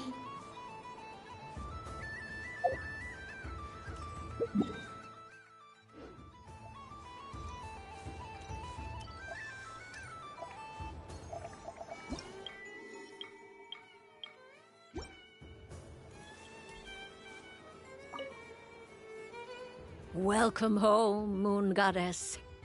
Oh, you're the genuine article. Alice was right. This moon prayer night was worth watching after all. Another one that talks. Greetings. Pleased to make your acquaintance. I am the Hexenzirkel member they call B. Barbeloth Trismegistus. Columbina Hyposelenia. Pleased to meet you too. Hyposelenia. A fine name indeed. Now then, Miss Columbina, do you wish to hear a mage's divination? Divination? The Frost Moon Scions used to ask me what would happen in the future. Is this like that? From the perspective of the one seeking answers, perhaps. As you look to your journey ahead, if you seek to understand the unknown, resolve your doubts, and soothe the confusion in your heart, divination could be for you. The unknowns on my journey. Of course, if one wishes to peer into fate, then hydromancy is the more precise option. But that is a complex affair, and to relegate that majestic art to the status of a festive amusement would seem somewhat uncouth. Besides, it is sometimes better to not know fate with great certainty. Hence, I shall use the suitably festive Luna Arcana to tell your fortune instead. It is more popular with the youth in any case. Lunar Arcana. Indeed. Unlike hydromancy, this will only display possibilities and trends. People like to think of themselves as creatures of agency and free will. Peering too far and too clearly into the future is detrimental to both body and soul. I'd like to give it a try. Of course you may. Come then, take a seat, Miss Columbina. Before we begin, are there any specific questions you would like to ask? Let's stick to general possibilities and trends, like you suggested. Ah, very well. Then I shall use the basic Lunar Arcana deck. Now, try to relax. Cast your mind upon the things you have experienced and the things you are soon to experience. I will shuffle the deck. Would you like to cut the cards yourself? You do it. No problem. Now then, to make things easier for the Seeker, that is to say, you, I shall decipher the cards from your perspective.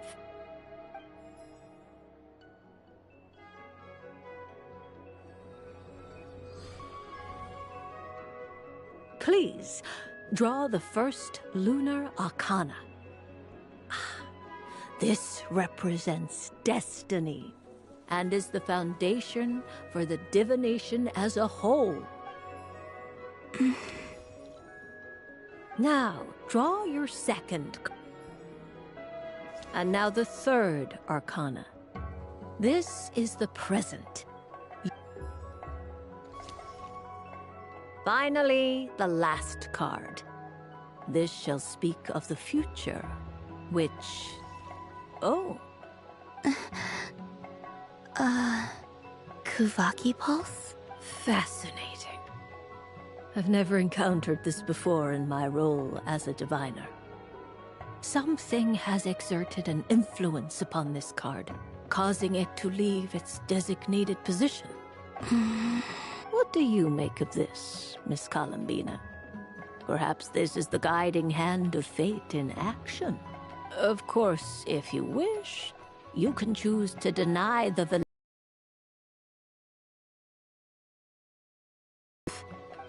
No, it's fine. Let's go with this one. A bold decision. I must say I'm looking forward to the results. Well then, let us flip the Lunar Arcana in sequence and see what emerges. Sure. First, Destiny. No surprises here. The card that represents yours is the moon. The moon. Indeed. The moon can represent the truth at some times, but deception at others. False peace, destructive calamity, and the world-changing power that lies within. When the moon is placed on the destiny tile, it indicates that your destiny is not what it may appear on the surface. Instead, it may yet have a hidden side. It symbolizes a journey through the fog, fraught with uncertainty and deception, where one must face inner challenges head-on. I don't understand. Patience, my dear. This is but the first card, which serves as a basis for the interpretations that follow. Our divination will only grow clearer from here on out. Now then, flip the second card, the one that speaks for the past.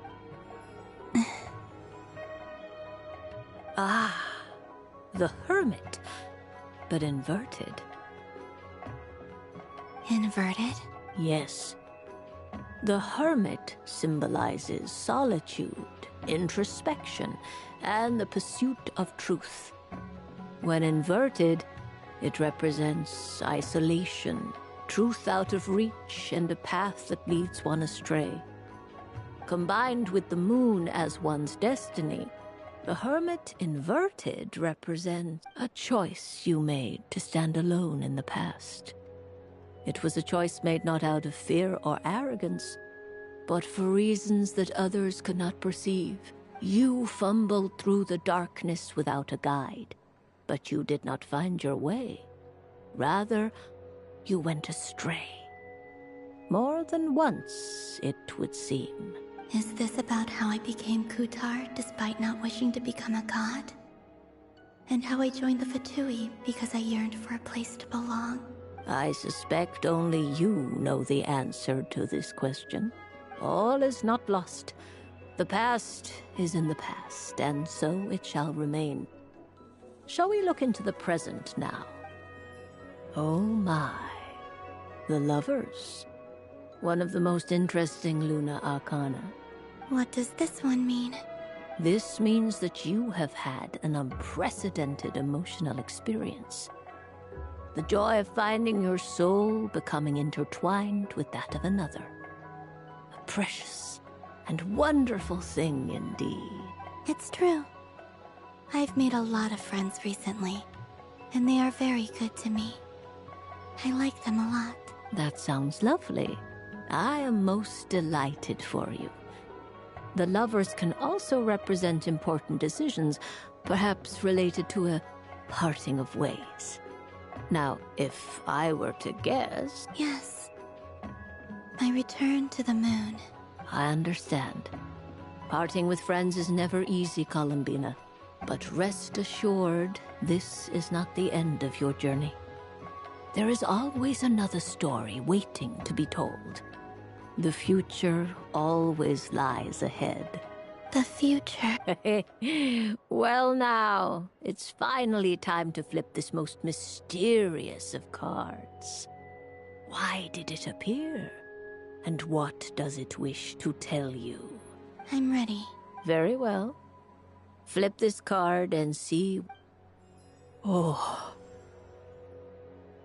Miss Barbeloth? What is it? This card is death. That doesn't sound very good. It depends on how we interpret it.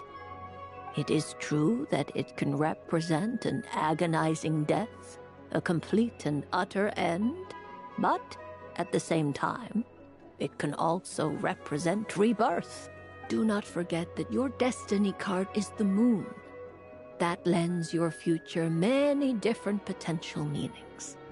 If death spells the end, is it unavoidable? As I have said, divination can only display general trends. It is a rough guide, but it does not show predetermined outcomes. Allow me to summarize it for you. In the past, you may have lost your way, but now you have gained new connections and new strength. You now face an important decision, one that may bring about a great change in what is yet to be. This change might, in turn, be the end of all things, or their beginning. But remember, everything is subject to change because of the moon present in your destiny. You must see the truth clearly and face your innermost thoughts. The truth. My innermost thoughts. Thank you, Miss Barbeloth. Don't mention it. Some people dislike divinations, for fear of glimpsing an ending to their story that they wish was not so. But I can see that you're different. The result of this divination will not sway your decision. This is a rare quality, and one that diviners always hope to see in the seeker. We are here merely to guide, not to exert undue influence. I understand.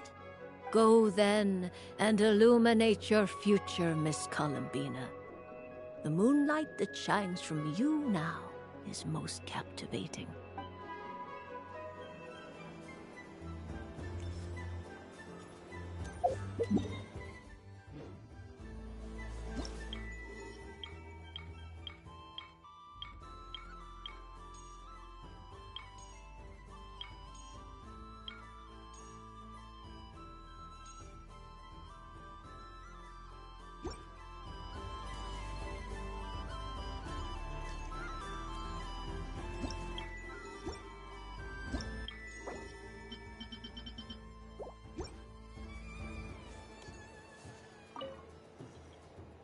A soft and furry creature that bounces and jumps. Welcome home, Moon Goddess. This one talks, too. Allow me to introduce myself. I am a Dodico from a distant archipelago, the most mischievous of all my Dodo brothers and Dodo sisters. When the going got tough, I powered through, and when I met obstacles, I boomed them away. That sounds like a lot of fun. Doesn't it just? Oh, but then the trouble started. Recently, I found a lovely beach. the same beautiful jelly color as my hometown, and so I dove in to have a look, only to find it overgrown with seagrass and nasty little spiky fish everywhere, looking to turn me into a Dodoko kebab. I made it back to shore by the skin of my teeth, but my tail was sorely hurt. Couldn't you just boom them away? Oh, I wanted to, believe me. But I've heard that you, Moon Goddess, can understand animal speech. The last thing I wanted was to cause a gigantic fuss and get taken to court by a school of spiky fish. I'd be driven out of these waters for good, and my winter holiday would. And so, dear Moon Goddess, I was wondering if you might lend me your allegiance. Are you roping me into a crime? Oh, let's call it a once-in-a-lifetime carefree adventure. Does that sound better? All the festival goers tonight are dressed up as the Moon Goddess, but there's nothing to say that the Moon Goddess can't disguise herself as a Dodoko, is there? Besides, this is your home. You should be free to be whoever you wish. I'm afraid I'm not well acquainted with Dodokos, Madam Mage. Oh, that's quite all right. We Dodokos are innocent, happy creatures with a free-spirited nature. Many, like myself, are mischievous troublemakers. Others are lazy souls who like nothing better than to lie down on a nice rock and take a nap. In our eyes, every creature who yearns for happiness and freedom is a Dodoko. But perhaps in yours, we Dodoko are a fluffier and more mischievous breed of Kuhenki? Yes. Oh, wonderful! Then let's play! Grab onto my tail and follow me into the sea! Time to settle some scores with the bad guys!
Ooh, a remarkable talent!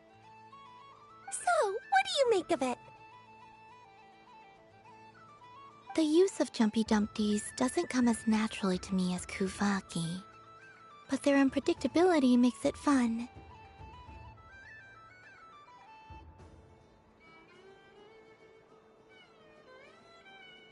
I think they call this novelty.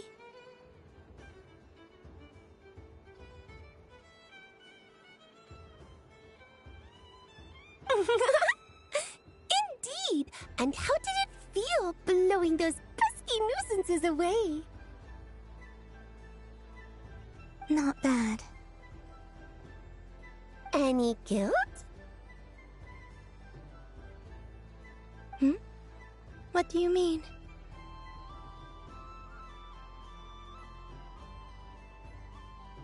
Oh, wonderful! Lovely answers to all three questions. You've passed the safety test. Now I can give this special bomb to you as a souvenir. Remember, if you find any meanies living on the moon, you can use this to boom them into oblivion. I will.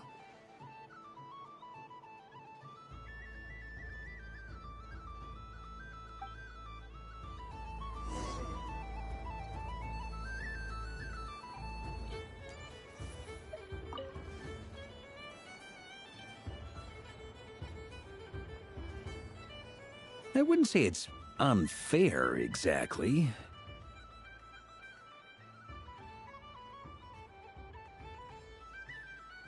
I mean, your voice goes right into people's heads. How would you explain that to the kids? You can't just explain it away as magic.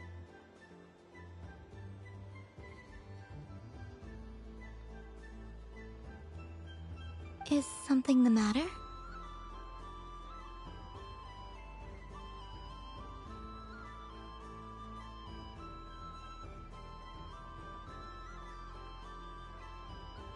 Ah, Miss Columbina! No, nothing you need to worry yourself about.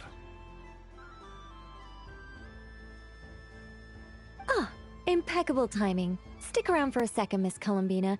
I need your input on something.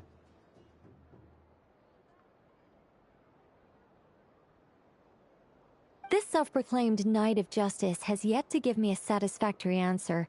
I, for one, would like to hear your verdict on the matter.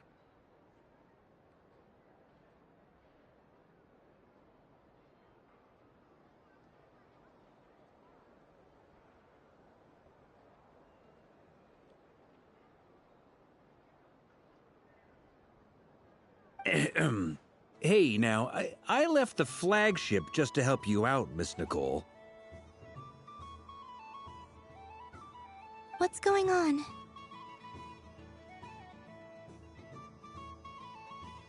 So Alice and I are both using long-range remote control spells that work on similar principles, allowing us to attend this festive fair in Dodoco form.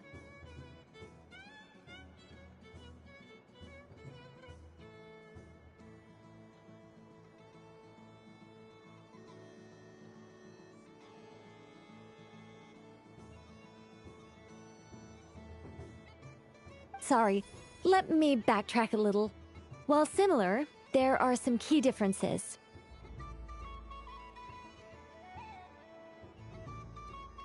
Alice, being a great mage, wanted her Dodoco to reflect something of her own charm and mystique. So she adjusted the way its tail moves when it spins around.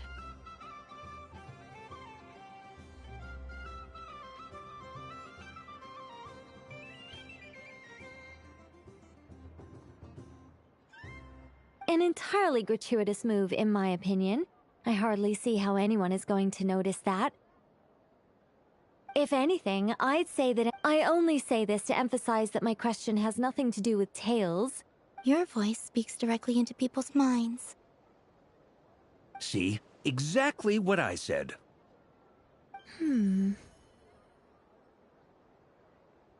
Miss Nicole? Ugh, I can't stand it. I know that probably makes me sound like a whiny child acting out in front of their parents. And it's a little embarrassing now that I think about it.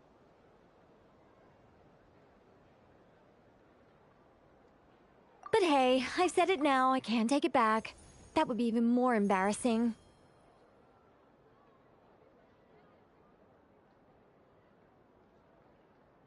Also, don't go reading too much into that analogy. It was off the top of my head. I'm actually an awful lot older than either of you. Miss Nicole, are you saying that you'd like someone to play the game you've prepared?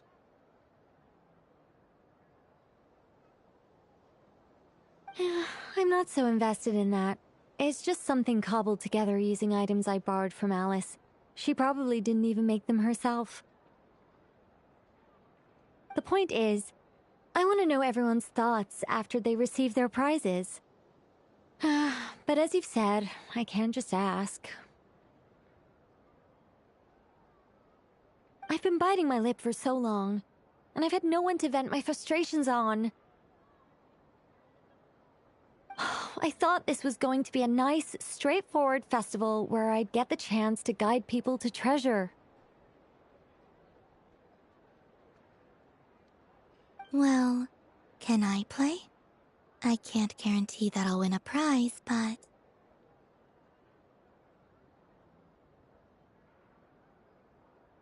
You will?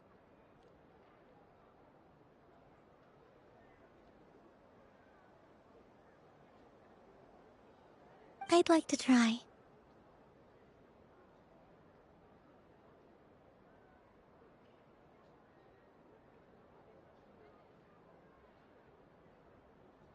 Then what are we waiting for? Let the game begin!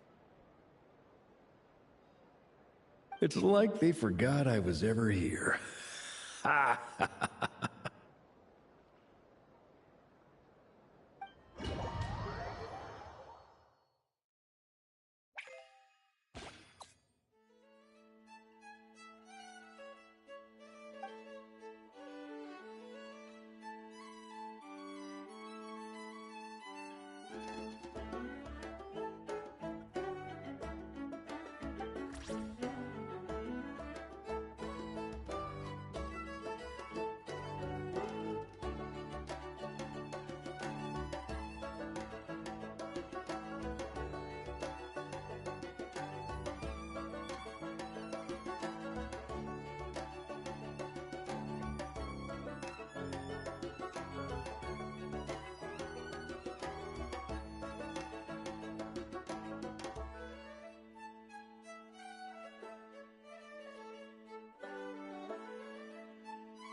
Congratulations, Miss Columbina! With your great wisdom... Fate? Well, something to that effect. If you'd prefer something more poetic, it could be the icy winds, or the dawn. Anything you like, really. You could even go with the challenge posed to you by Dodeko. All my hopes are now resting on this. Can I open it? Stop teasing me! Please, I'm begging you. No more talk. Just open... Wow. What a lovely sculpture. Classic and cute at the same time. Thank you, Miss Nicole. I'll always treasure it. Ah, there we go. Music to my ears. You have my sincerest gratitude, Miss Columbina. Thank you for sharing your precious time with me and fulfilling my wish. Don't mention. You've all done much to help me. And still, I'm the one receiving all these gifts.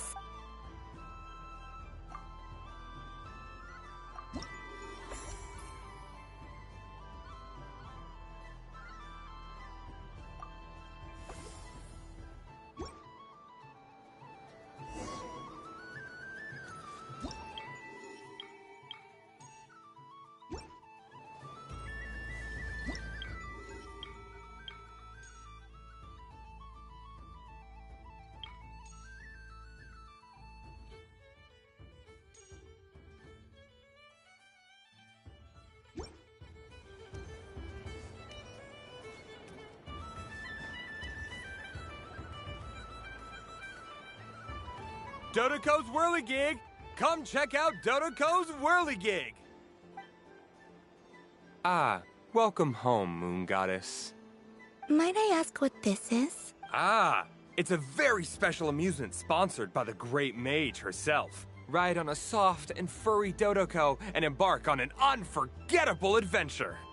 I say that, but I'm just following a script here. Who is this mage, anyway? And what the heck is a Dodoko? I'd like to ride. No problem. But, are you by yourself? Is that not okay? Oh, no, it's fine. It's just that each Dodoko can accommodate 2 passengers. Would you like to bring a friend along? My friends... That should do it. Now, we just need to get everyone else to draw something on it too. But we gotta keep it a secret from Columbina. Traveler? I want to go on that ride. Will you join me? Let's go then. Don't worry. Paimon will do the rounds. You go have fun. All right. I think we have to wait in line over there. Please take your seats. For safety reasons, you mustn't try to leave the ride before it comes to a complete stop. All right, you're all set.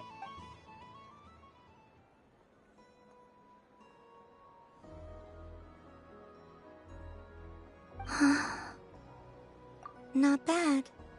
It reminds me of riding a moon lane. Sometimes, the Kuhenki circle around me like this, playing their beautiful melodies.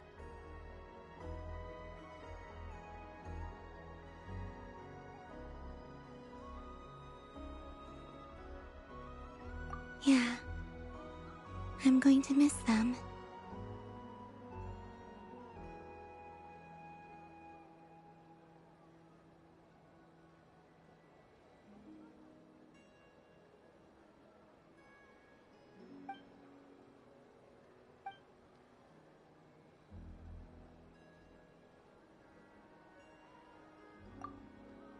It does.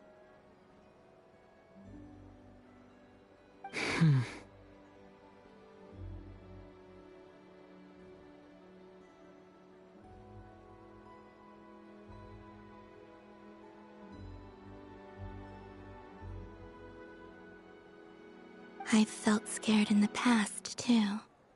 But this is a little different.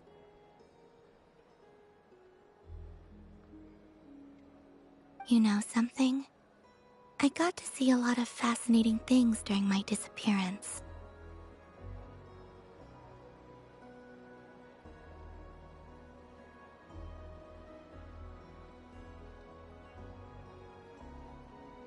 I saw how the Frost Moon Scions act around their families.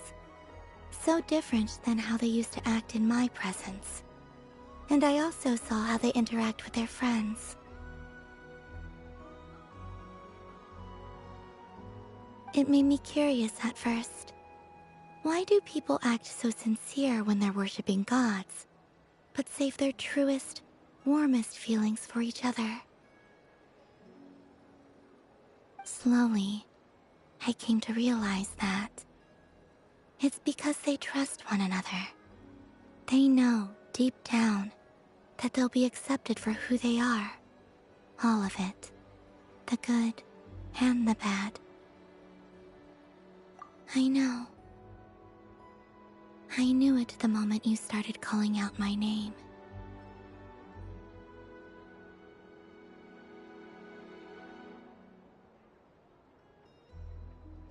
What I fear now is the end.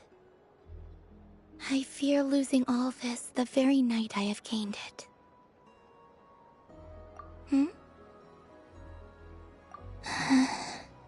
Thank you for this conversation.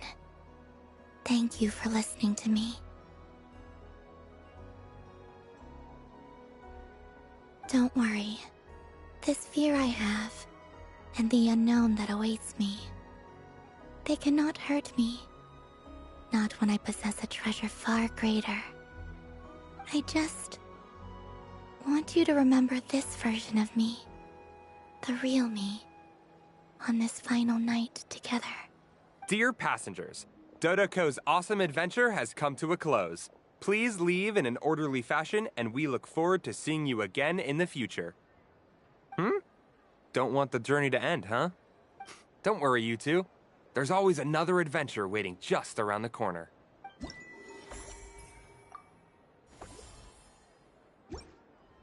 So...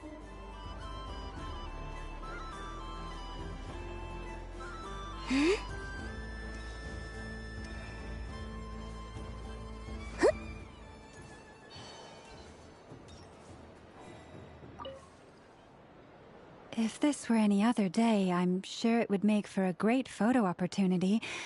But doesn't it look like this rhyme-horned deer has 2 sets of antlers?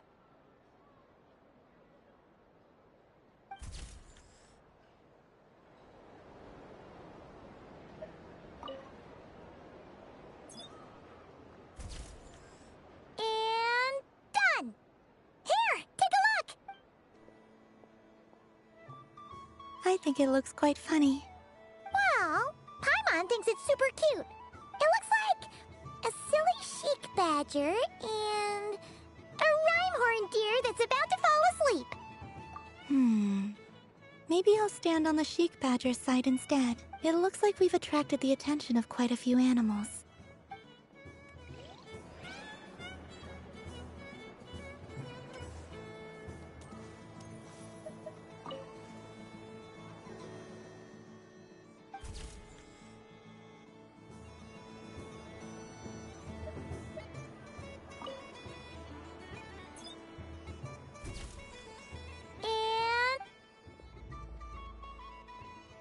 I think it looks quite fun. Well, it looks like a silly... It looks like we've attracted the attention.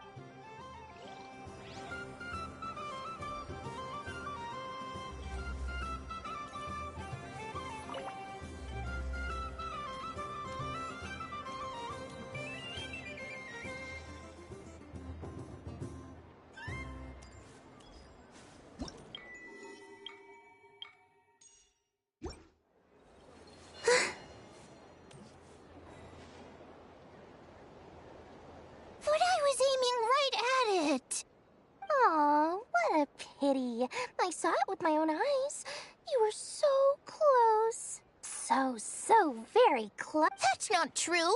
It dodged out of the way right as I was about to snag it. I'm sorry? You heard me. This paper frog can move. I swear.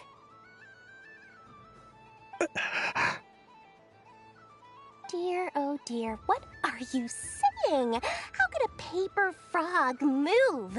Unless you believe there really is magic in this world.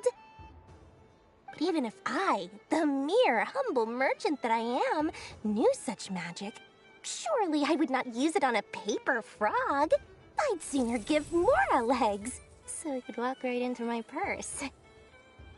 My dear, dear customer, why not have one more try? This time I'll give you 12% off, a very generous discount for one of my most regular customers. Just think about how much experience you have under your belt now. You're sure to win the next one. Oh, darn. I used up all my coins. I'll be right back. Just gonna fetch some more from my house. Take your time, but don't take too long. This event is Moon Prayer Night only. Miss it, and you'll have to wait a whole year before I'm back. Next customer, please. Welcome. Hello. Whoa! What's this bigwig doing over here? How do I tell my employees not to go running around this time? Shooting them a glance won't work. I haven't known them long enough. Dory? Why, hello there, Miss Columbina. Would you like to play my ring toss game? The rules are very simple, and it's easy to get the hang of. How much for a round? Oh, first time's free. Not a single Mora. After that, well, we can cross that bridge if and when we come to it. But with your sharp sharp skills, I'm sure you'll win all the prizes in one fell swoop. That was an obvious enough hint for them, right? Right?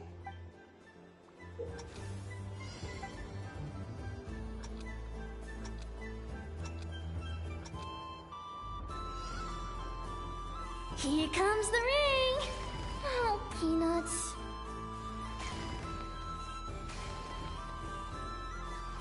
Change tracks. Roselle, should we move or not? Just a tiny bit. All right.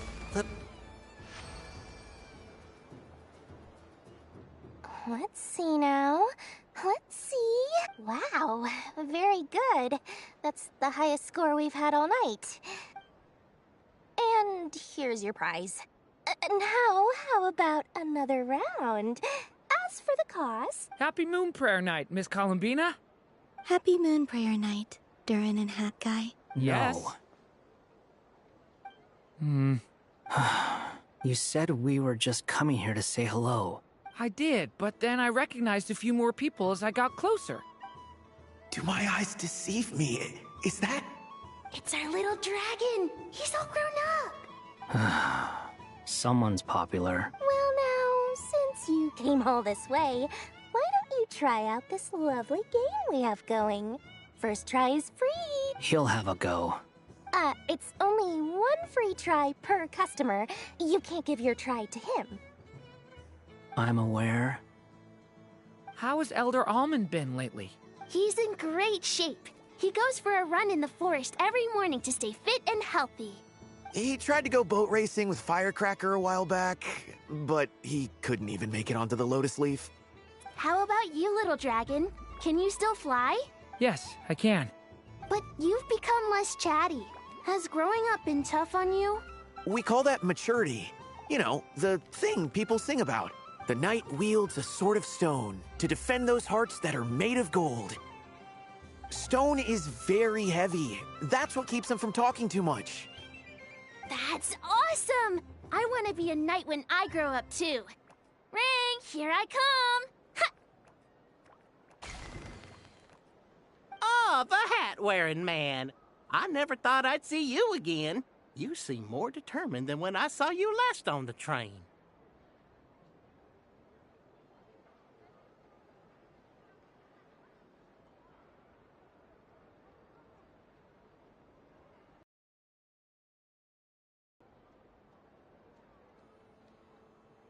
If you say so. Oh, I do say so. The people you once helped see it clearly. It's May the engine in our hearts propel us to the... I can move! I can move now, Roselle! What are they doing? Running into the rings like that? You got them all so quickly! I have never seen anything like this in all my travels. Is this guy actually an old friend of theirs? But how? They're origami animals and clockwork people from a fairy tale. Getting to know them would be quite an arduous task, unless they share a hometown? I have to get to the bottom of this. Next time I see the Great Mage Alice, I shall demand answers. Thank you, Dory. I had a lot of fun. Now for your prize. Where did I put it? Give me a moment to... Oh, sweet grand prize. How I wish I didn't have to let you go. Good thing I've already turned a profit from the customers earlier in the night. Otherwise, I'd have wasted all my hard work. Okay, I'm back. What? I leave for 2 seconds and someone's already claimed the grand prize? Oh, well, these things happen, you know? Perhaps you'd be interested in one of the other prizes instead. We've got all kinds of wonderful goodies here. Is this the thing you wanted? Here, you can have it. Huh? But... Don't worry about it. It will be happier with you. Oh, thanks so much, miss. Moon Goddess. Oh, goodness gracious, Columbina. Give me strength. How am I supposed to make any more money from this child at this rate? Daddy, look! That's the game I was telling you about! Forget it. She is the Moon Goddess after all. I'll think of some other way to swing this. Maybe I can try to hook this new kid. Huh? Oh, someone already won the grand prize. You can take mine if you want. What? Why? Why are all these bleeding hearts coming here to ruin my business? Happy Moon Prayer Night, everyone. Happy Moon Prayer Night.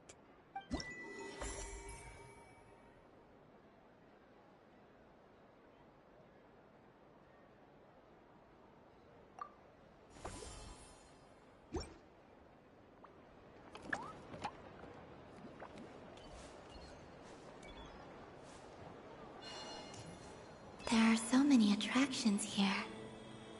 Since I rarely get it.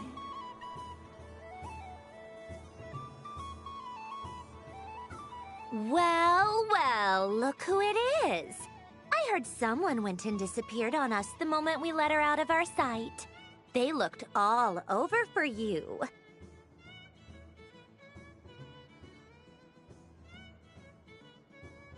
Frankly, I didn't think you'd be back for Moon Prayer Night.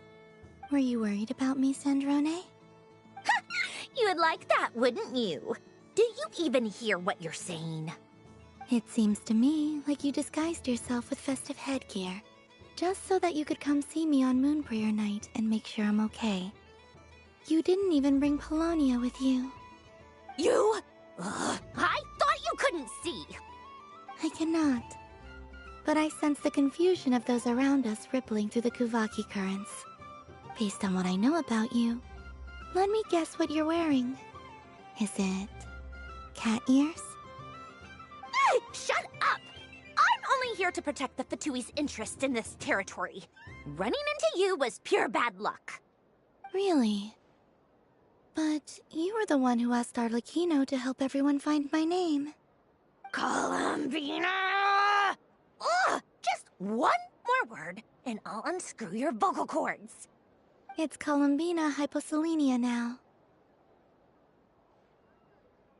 Tell someone who cares. I've missed you, Sandrone. The whole time I was gone, I was thinking. I hope I get a chance to say some ugly words to you. Is that supposed to be a joke? Anyway, let's go play that game. What? You mean that frostfin whale? Yes.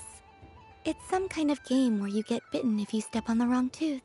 Who in their right mind would wanna... Because you're not a scaredy cat. Fine! You wanna play? Let's play.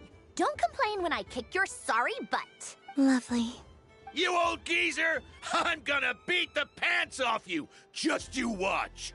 I almost forgot. Sandrone? What is it now? You'd better not lose, or I'm going to beat your head in. What? Allow me to demonstrate since I'm feeling so nice. You just step on the teeth, like this.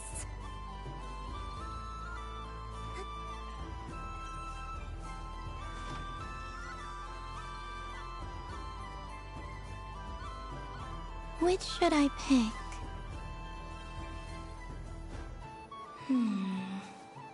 I'm getting a bad feeling from this one.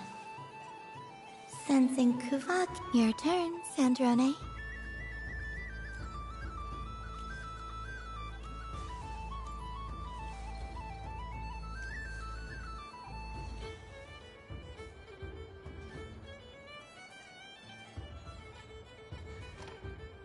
Don't come crying to me if you get bitten.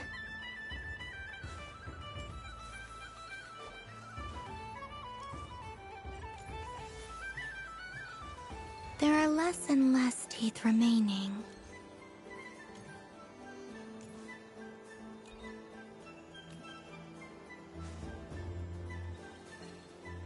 Huh? What's that noise?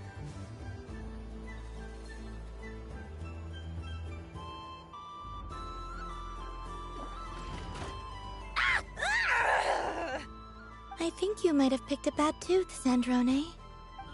Shut it! Do you need any help? It seems like you're stuck. No! It's just a blasted... toy! How is its grip this strong? Stop laughing! All right. Well, you lost. So just like I promised. Hey! What are you doing? Are you seriously? Hiya. Why, you... Oh, just you wait!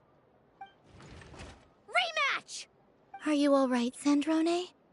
That was quite a strong bite. Are your clockwork parts? Quit your fussing! I don't need it! All right. I'll go first this time.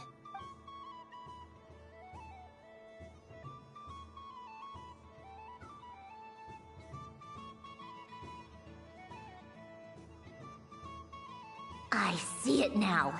She can sense which teeth are rigged. So I just need to avoid the same ones that she does.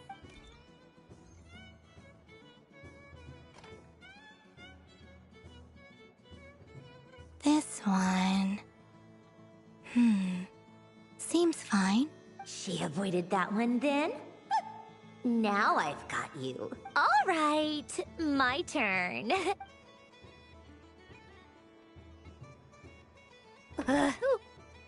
What?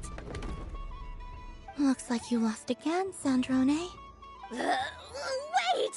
There's more than one bad tooth!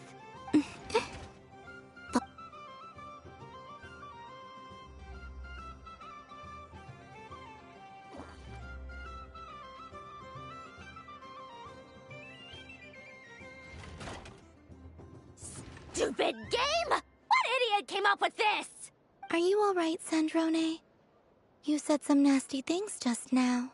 Oh, I'm peachy. Should I let you bonk me on the head as well? Ah, forget it. Come on, bonk away. It can be your consolation prize. I told you, forget it! Gah, you've always been so annoying. Singing right outside my door, inviting yourself to my tea parties, going AWOL. And now you're off to the moon or something. Of all my days with the Fatui, the times I spent with you, Arlecchino, and Rosaline, they were my favorite. I will not forget them. Just as I shall not forget this moment. We'll always be friends, no matter where we are, right? Who'd want to be your...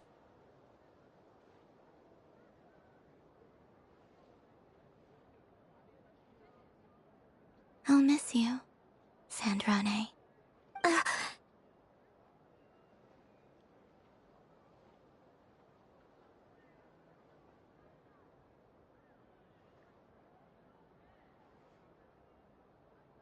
Goodbye, Sandrone.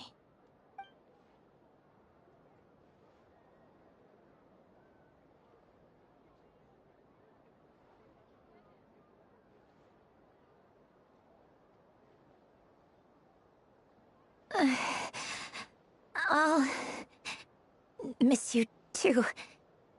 Sorry, what was that? Ah!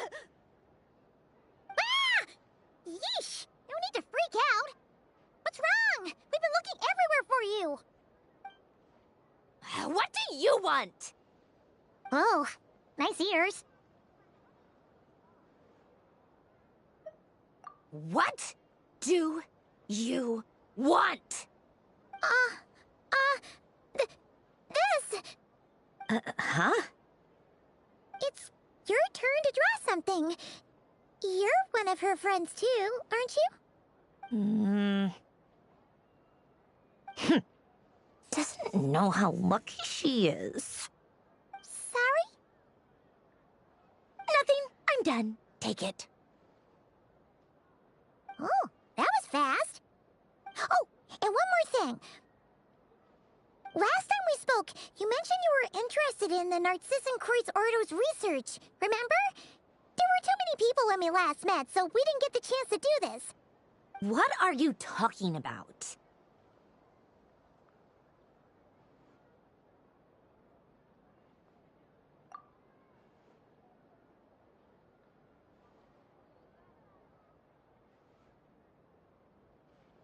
This is...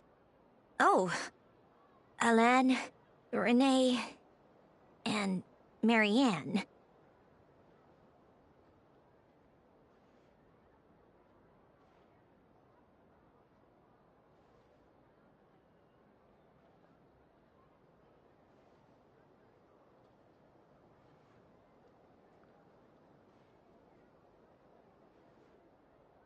Huh. The Holy Blade. A savior's plaything.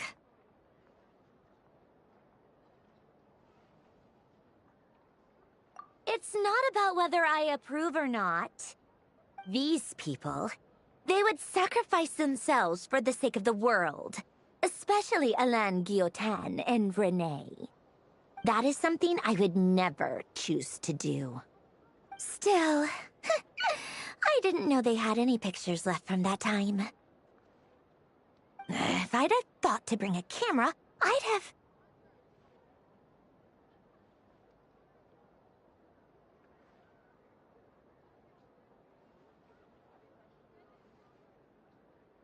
What? Yeah! Of you being bitten by the frostfin whale and Columbina bonking you on the head! Tear it up! Now!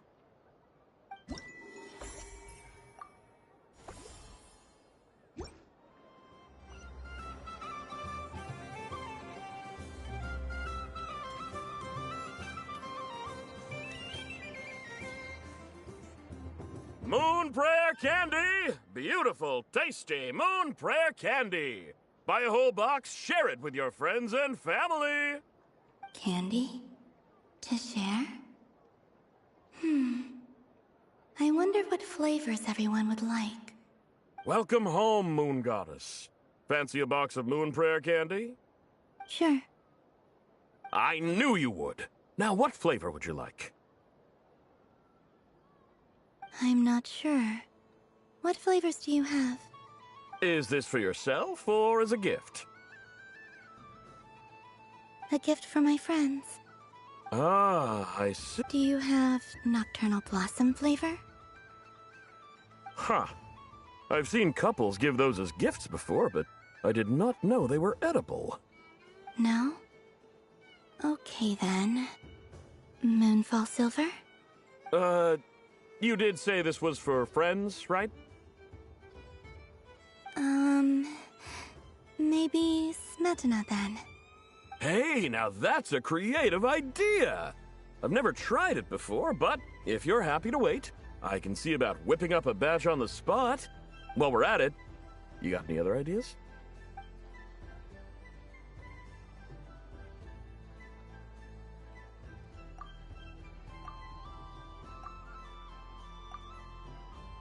Here you go. Thank you. I should be the one thanking you! You brought me a whole bunch of new business. It's like a genuine... I hope you and your friends have a lovely night.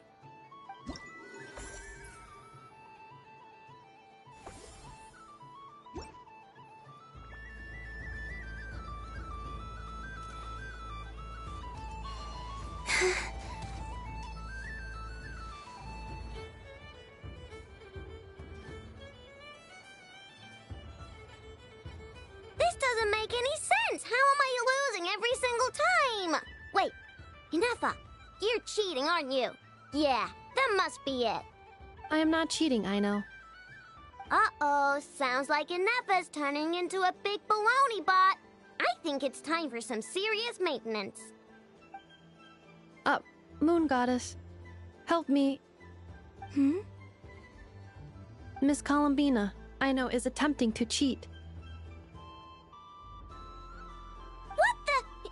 I'm not the cheater! You're the cheater! How dare you throw it back at me?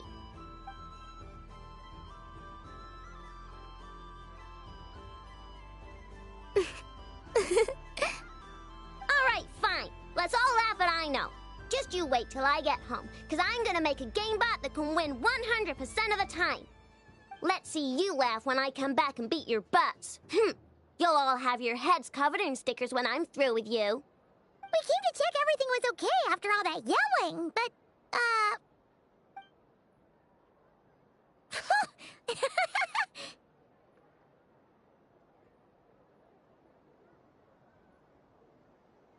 Whatever it is, it sounds like cheating is allowed. Kuhenki concentration.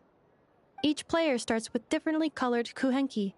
Each round, they draw one kuhenki from their opponent. When a player has two kuhenki of the same color, they make a pair and can be discarded. Any that can't form a pair must be kept. The round ends when a player can't form any more kuhenki pairs, and that player gets a sticker. Ooh! Can 4 people play as well? That is fine, so long as the turn order is fixed beforehand. Alrighty then! In that case, the 2 of us will join as one team. Okay, but if you lose, you're both getting stickered. I don't want to hear any excuses. Sure. And if we win? If you win, only one of you gets to sticker someone else. I have taken to calling this. I know logic. Hey, lay off me, alright? Okay, so we're starting the game from scratch again, which means all my stickers so far don't count. Looks like Luonatar is the Kuhenki of honor for this game. Anyway, let's go clockwise, starting from Inefa.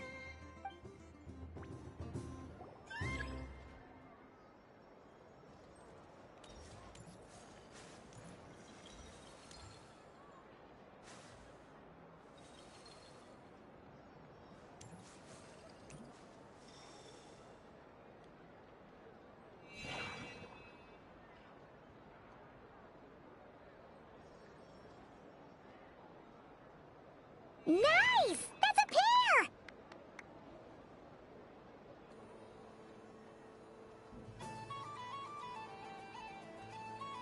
Go, go! Fly!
Go on.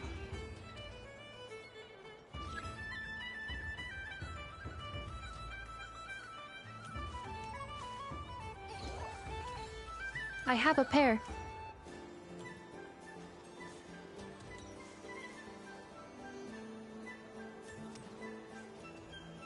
Uh-oh! We gotta pick up the pace!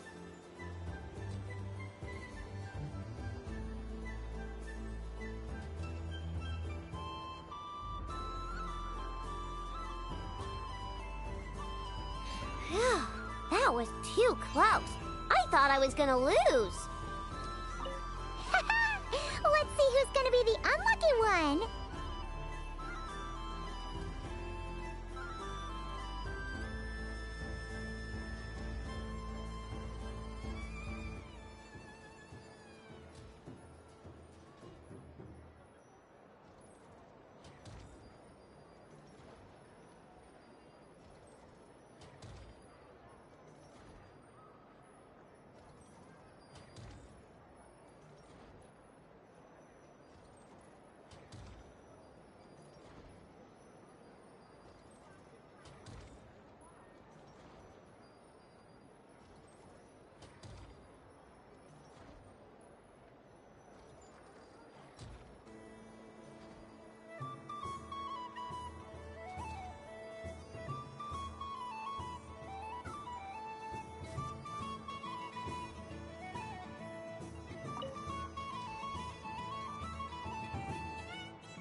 Let me pick a good... You're looking very pleased.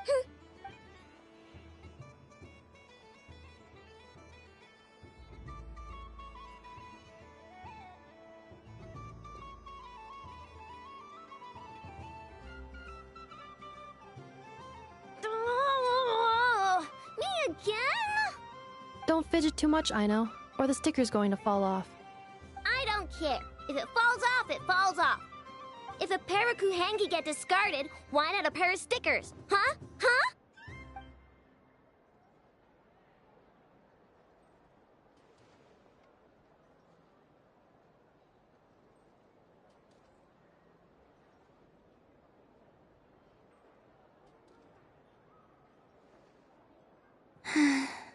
I've lost. Sticker, sticker, sticker!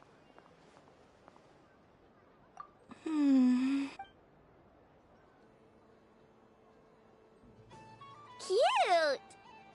You think so? Shame. I can't see it for myself. What did Luanatar say? She said it looks so cute that she wants...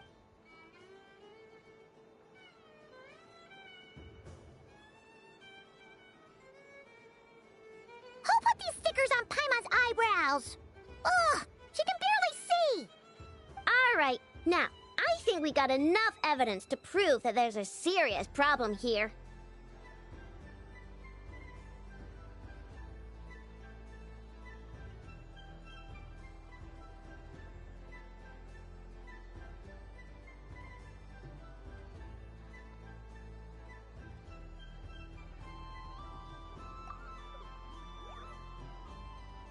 Yes, I agree as well. The culprit is... Inefa! Culprit? What did I do?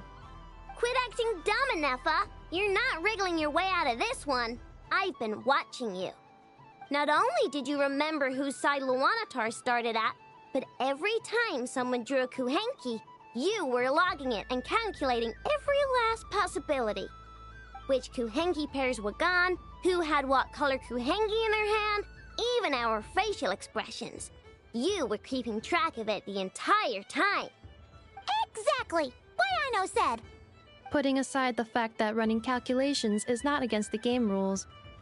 But that's not against the rules. So she said. Alright, everyone grab... But... Take that!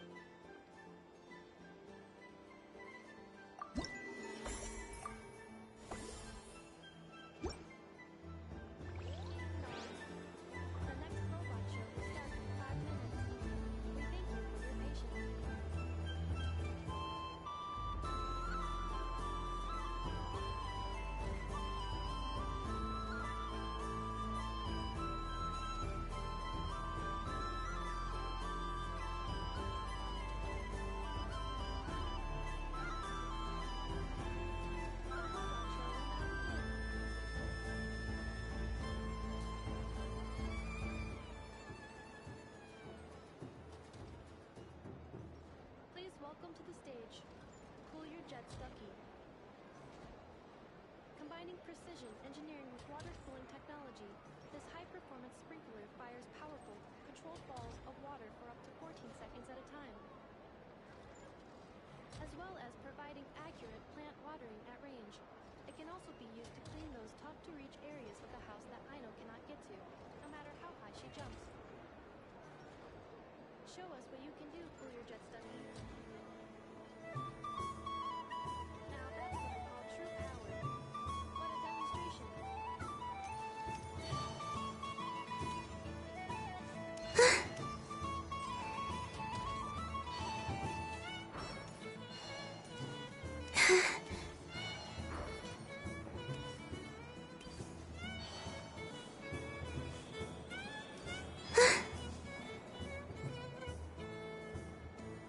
Wow, the Frost Moon Scion stall looks kind of plain, but it's pretty cool once you get into it. I don't go to Hisi Island much, but it's got that, like, old world cultural feel. And if culture means we get more festivals, I'm all for it! Hello, Yehoda. Columbine... hello, Moon Goddess? That was too close. I almost gave the game away in front of the staff. Oh, wait.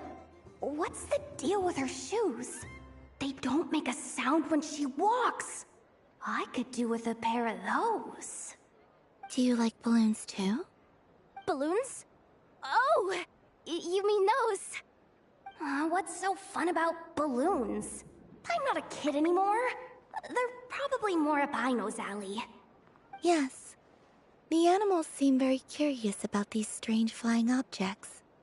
I was drawn here by their voices. I recently learned a fun new game you can play with balloons, so I decided to come and give it a try. A new game?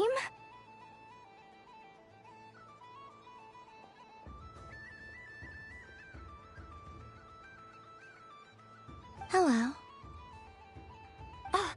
Welcome home, Moon Goddess. Here to buy some balloons? Yes. Could you give me a few that haven't been inflated yet? Are you sure? I guess it's not a problem, but... Yes, please. Uninflated balloons? But those are just little rubber pouches. What does she want with those?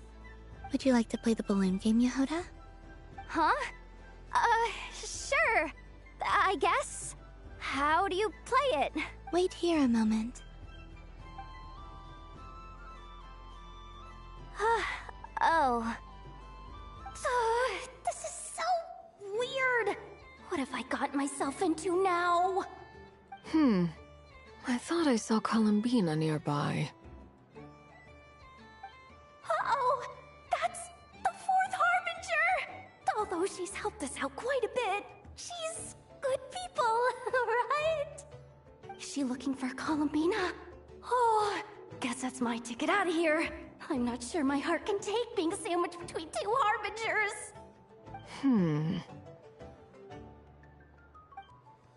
Which stall is she checking out? Oh, it's that other Frost Moon Scion's one. Try on the headgear, see what it's like having antlers or animal ears for a day. I wouldn't be caught dead wearing that stuff. So embarrassing. I have enough gear to carry as it is. Wait, what? She put it on? How peculiar. This would take some getting used to. I wonder if this is what it's like for Lynette. It really suits you, ma'am. What is this? She was so intimidating a moment ago, but now, dang, she's really rocking those ears. How does she make them look so cool? I suppose I may as well keep them on for now. All part of the festive experience. She's coming this way. How do you do, Miss Yehoda? Oh, jeez. Don't talk to me while wearing that thing. Where am I supposed to look? Oh, hey there. I'm looking for Columbina. Have you seen her? She just... Huh?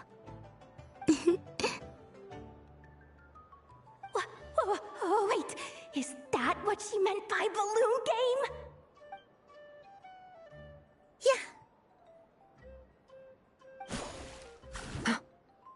Huh?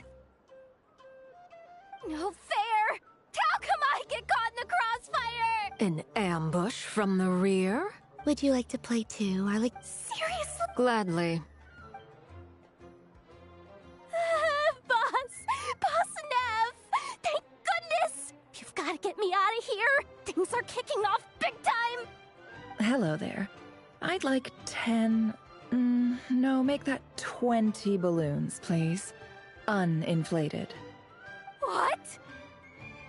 Miss Moon Goddess, I hope you're prepared to pay the price for assaulting my employee. Welcome to the game, Nefer. Just to be clear, let's keep this a fair fight, okay? No strange powers, please and thank you. Naturally. Don't just stand there, Yehoda. Aren't you going to team up with me? Huh? Do I have to? Of course. Don't forget, the Curatorium has a reputation to uphold. I knew something like this was gonna happen.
I wish for a never-ending supply of laka berries. What a humble wish. Probably written by a child.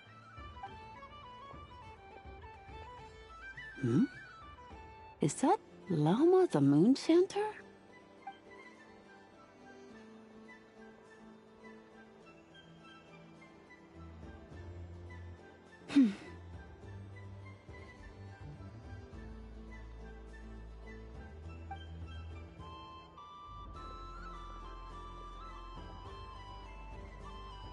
I wish that the long plume ibises would stop biting me. Oh dear, poor Lauma. All right, I'll write that one down for you. While everyone else is celebrating Moon Prayer Night, you're as busy as ever. I don't mind. It's rewarding work. My antlers are at their... But as I help these dear friends hang their wishes up, I feel a great peace within myself, you see? And they are ones that... Do you blame me, Lauma? I want to hear your honest answer. It is by the help of so many people that I can return to the moon. But I feel as though I've hardly done anything in return. You've done plenty, Columbina. I say this in earnest, both as someone who knows your history, and also as a friend who has seen what you've been through. What about as a moon chanter?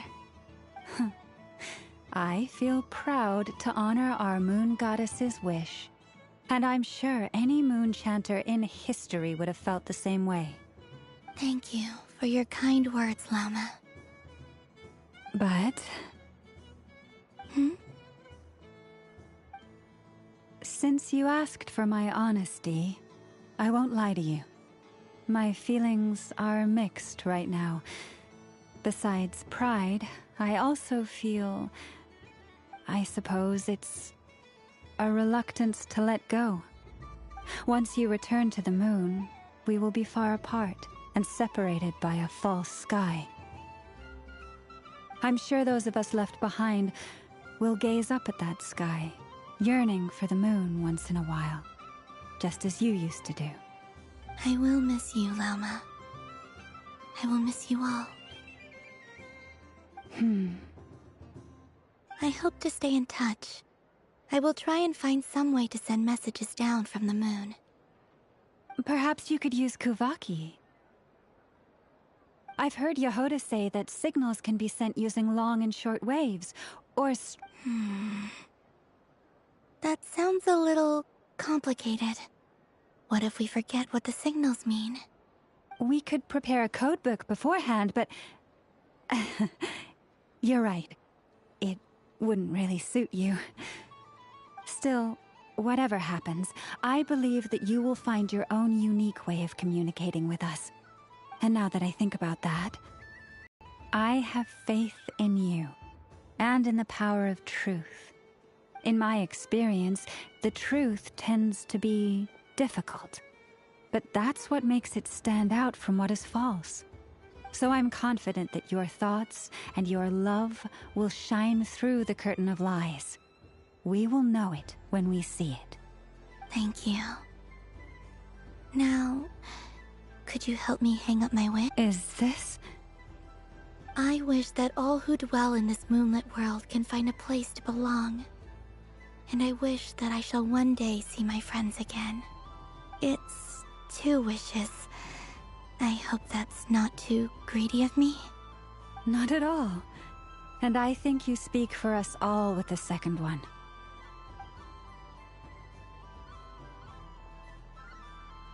I shall continue to pray until the day that all of these wishes come true.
What's this?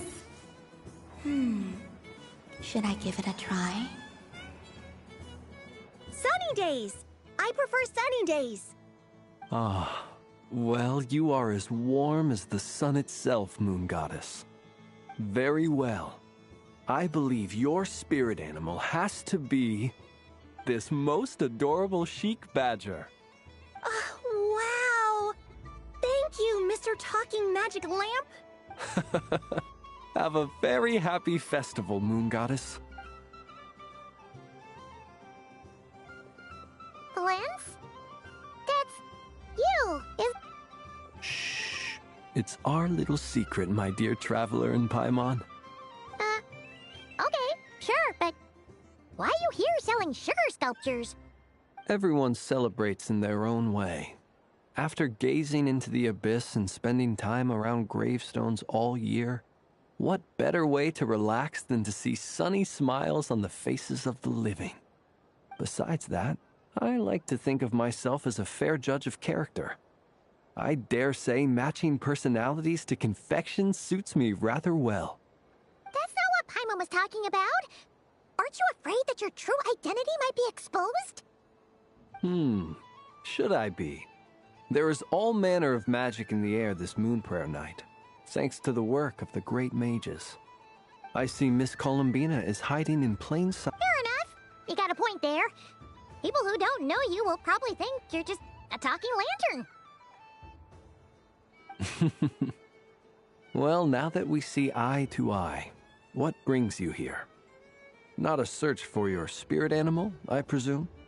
Ah, well, actually... Here, see for yourself. Oh, this is... How wonderful. A beautiful idea. Yeah, we just met Barca, and he said that having everyone draw their own section was kind of boring. So, he did your bit for it. In that case, I shall paint something on Mr. Albedo's behalf in a short while. What? Why not now? Ahem. Welcome home, Moon Goddess. Phew, that was close. Hello, Flins. Well, she recognized you right away! What keen eyes you have, Miss Columbina.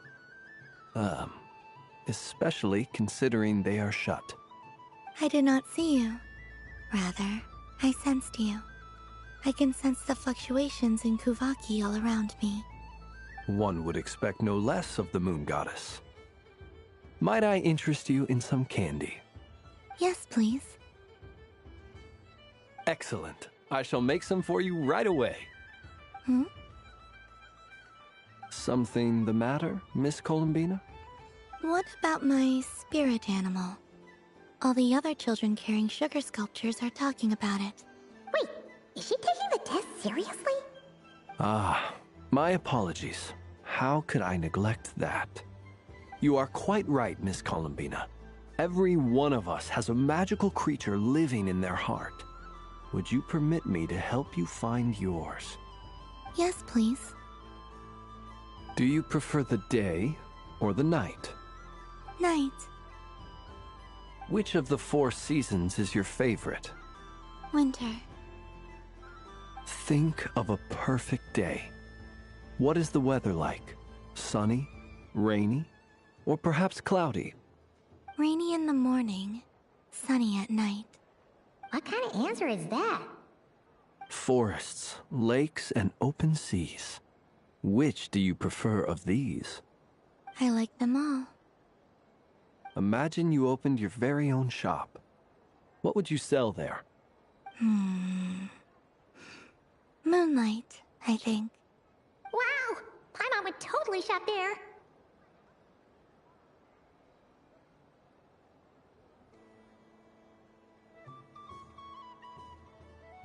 It wouldn't cost anything.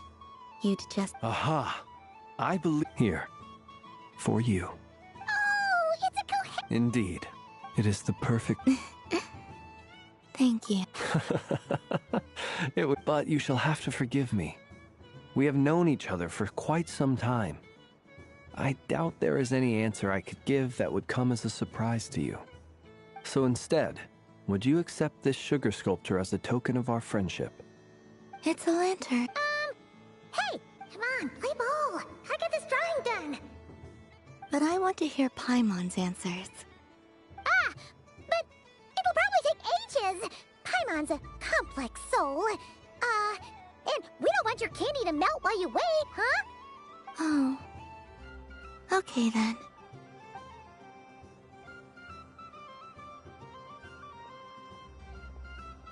Phew! Nice excuse, Lady Paimon. That was some quick thinking. Yeah, no thanks to you. A little help next time?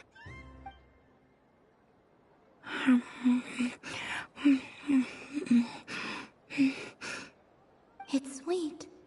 Is that Lockaberry? I wonder what flavor the traveler got. This way! This way! It's the candy-selling lantern!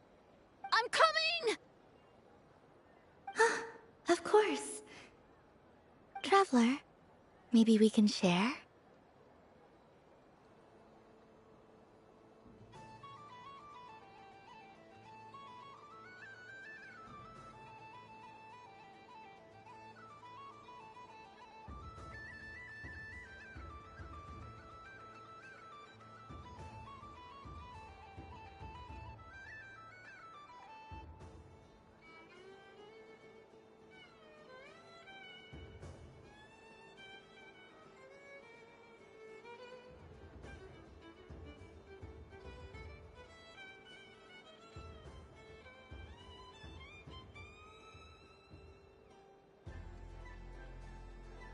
Yes, I found. I'd like to try it. Or is that a no?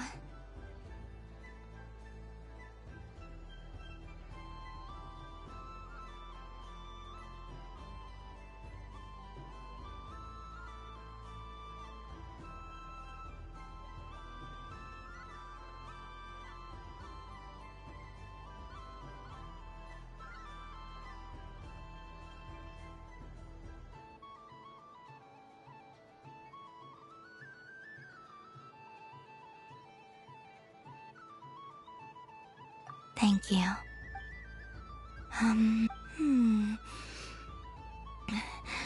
Yours is a little more sour than mine. Here. Are you sure? Amazing. My sugar sculpture has shrunk. I will remember this feeling. Sure.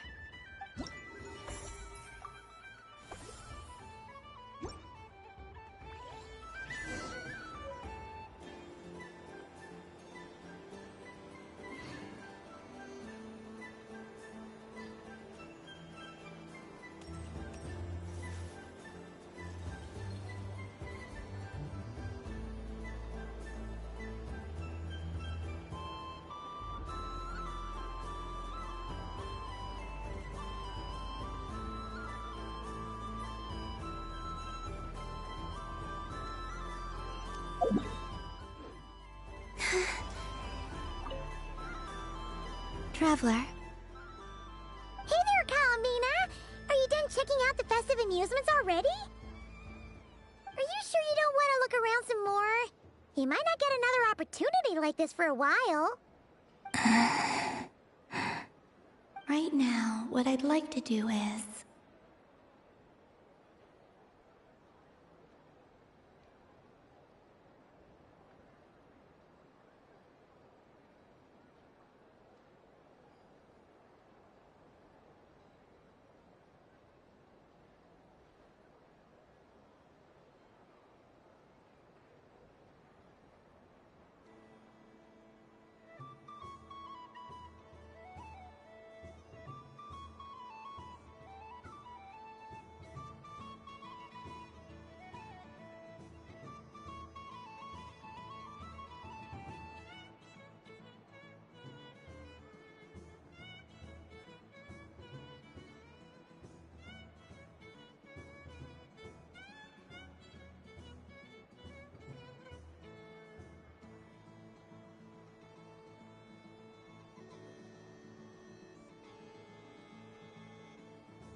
You're right.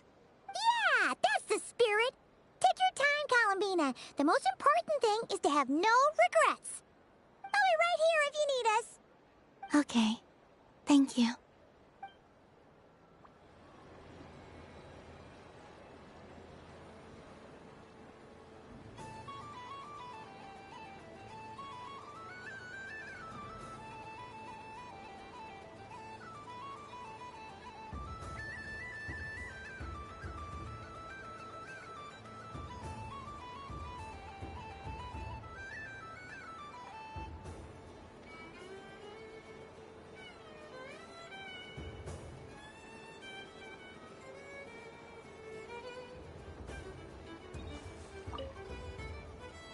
Traveler, Paimon. Columbina! Finished with the festival already? Really? You're sure you don't want to have a little more fun out there? I know. Yes, I am sure.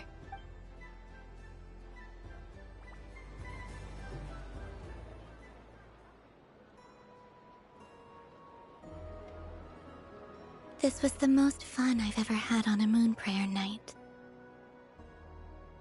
Everywhere I went, people were saying, "Welcome home," and there were friends at every turn.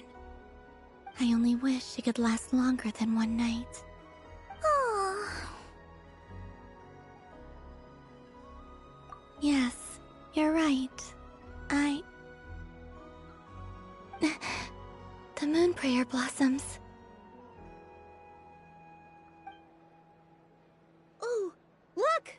Look! Moon prayer night is here.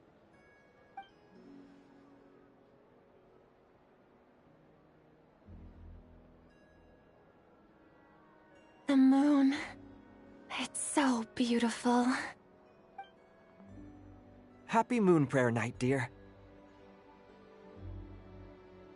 Happy Moon Prayer Night!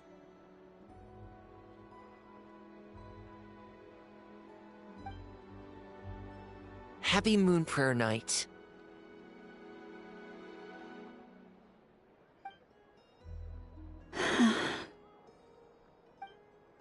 Aww. Huh.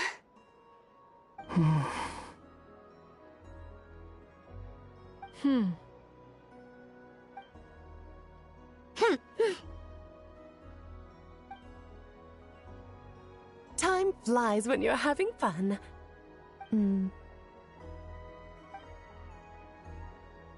Oh.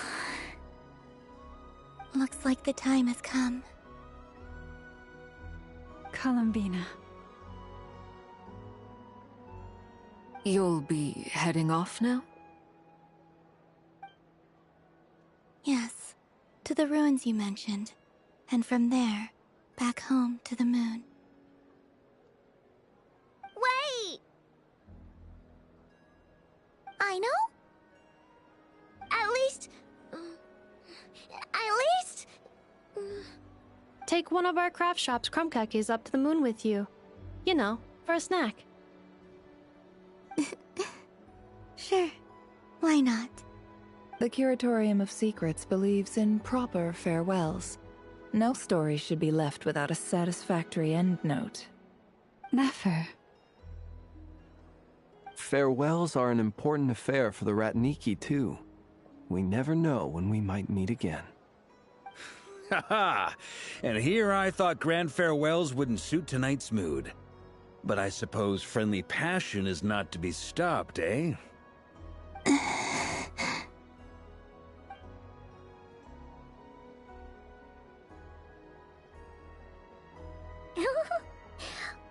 made a little something for you, Columbina. Ta-da! What is it? A Moon Prayer Night greeting card with drawings by all of your friends.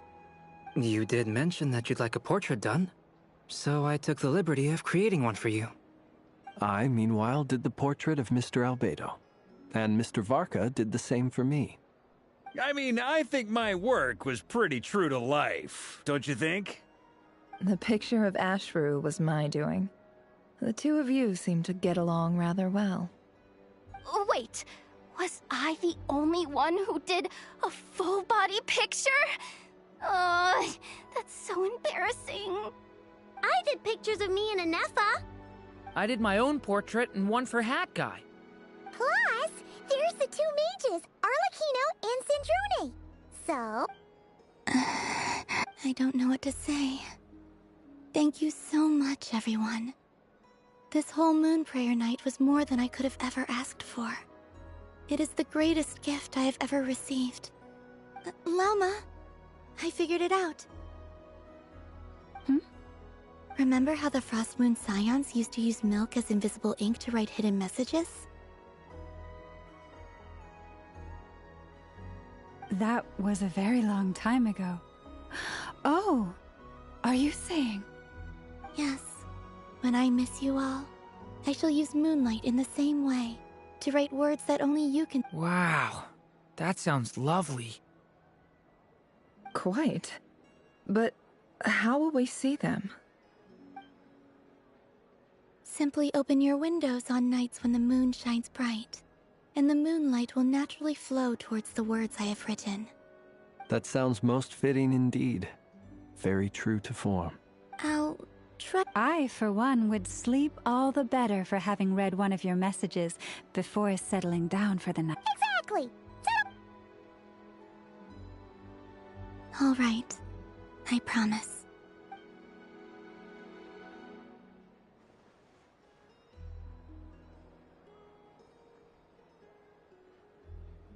In that case, Columbina. I'm ready. Very well.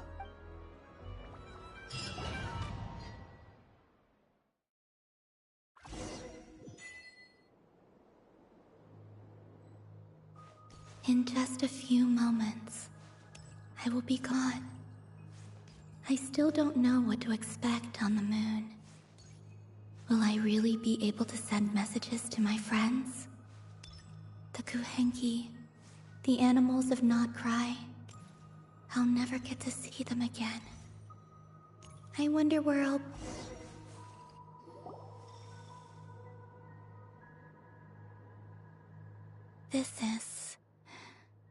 This is where the people of Hyperborea used to communicate with the moons. Eternal moon, frost moon, iridescent moon. When the power of all three converge, the gate to the moons shall open. Mm-hmm. The moon marrows are in position. Only the final step remains. I'm sure Nasha Town is livelier than ever at this moment. Yeah, it's a shame you couldn't be there for it, but it's now or never, right? It's fine. I'm more than happy with this. My last piece of luggage. My only piece of luggage.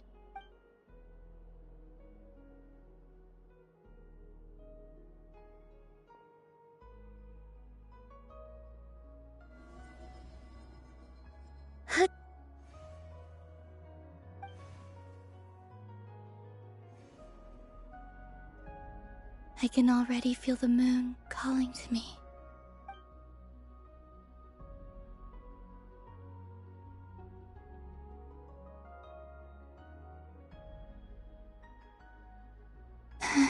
This ray to the true moon.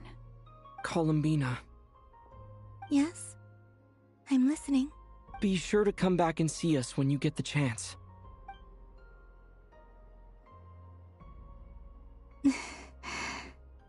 Of course. But if that chance doesn't come, then remember that you have friends on this planet. People who will miss Columbina. Yes, I will. Thank you for everything you've done for me. And remember, come night or day, the moonlight shall always connect us. Well then, farewell, my friends.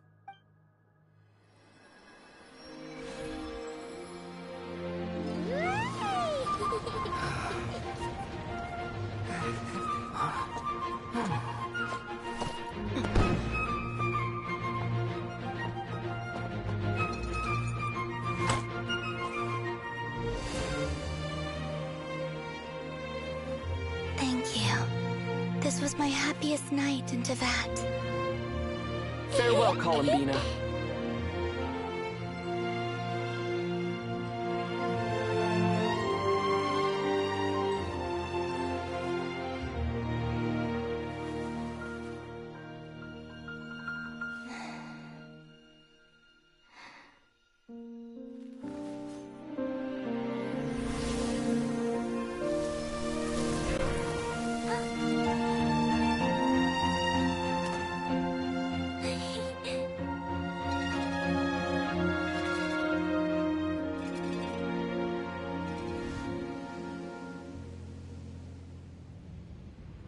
The moon really is closer than ever tonight.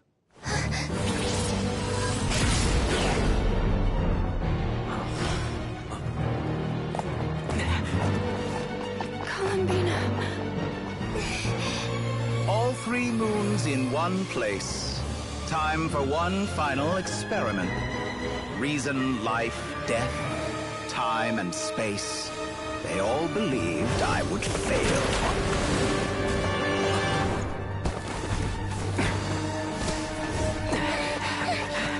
How could this happen?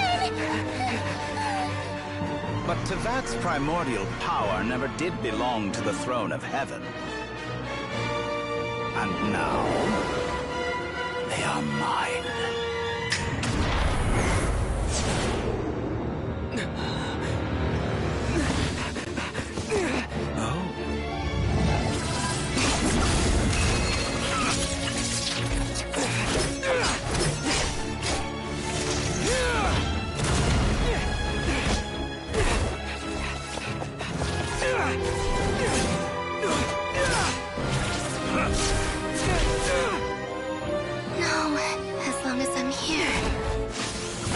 Is free to wield the 3 moons' power.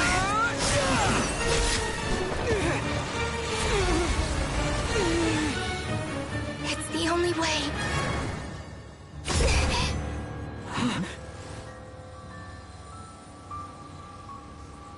I guess I won't be going home today. Columbina! No!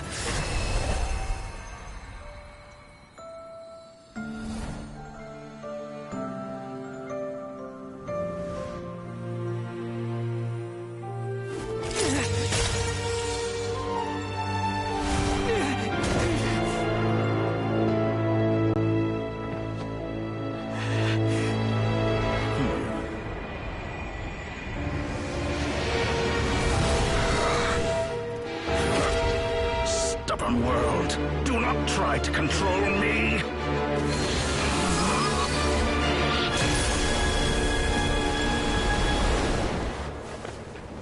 Columbina.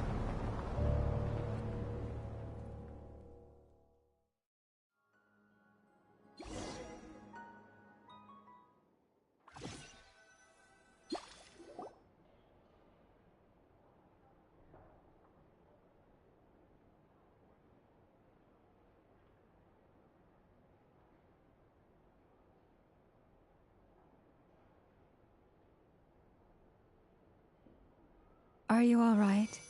Do your wounds still hurt? I had someone prepare a little medicine that could prove effective. Take it if you need to. In that case, let me relate the contents of the call we made to Alice after the incident occurred. That Dottore is a crafty one. He distracted the Hexenzirkel by creating a huge fuss at Tevat's borders.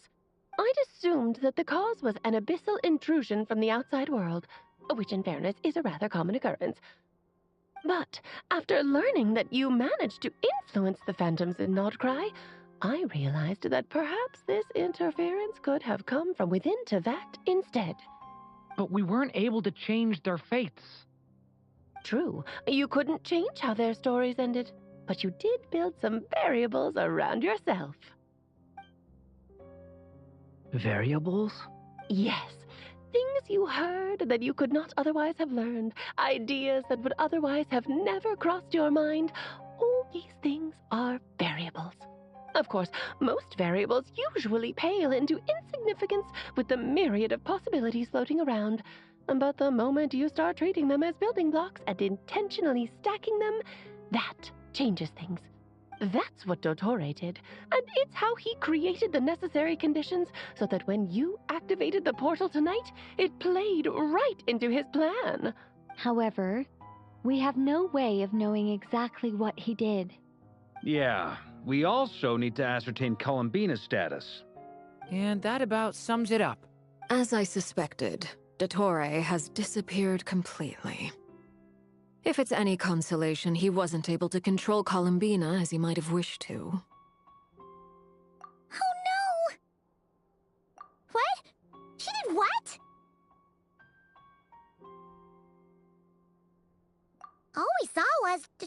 appeared and used some kind of power. The next thing we knew, he and Columbina were gone, and you were falling into the sea. So, Columbina intentionally opened the Moon Gate and escaped into the same mysterious world as Rarier and Thalindis. Sounds like bad news.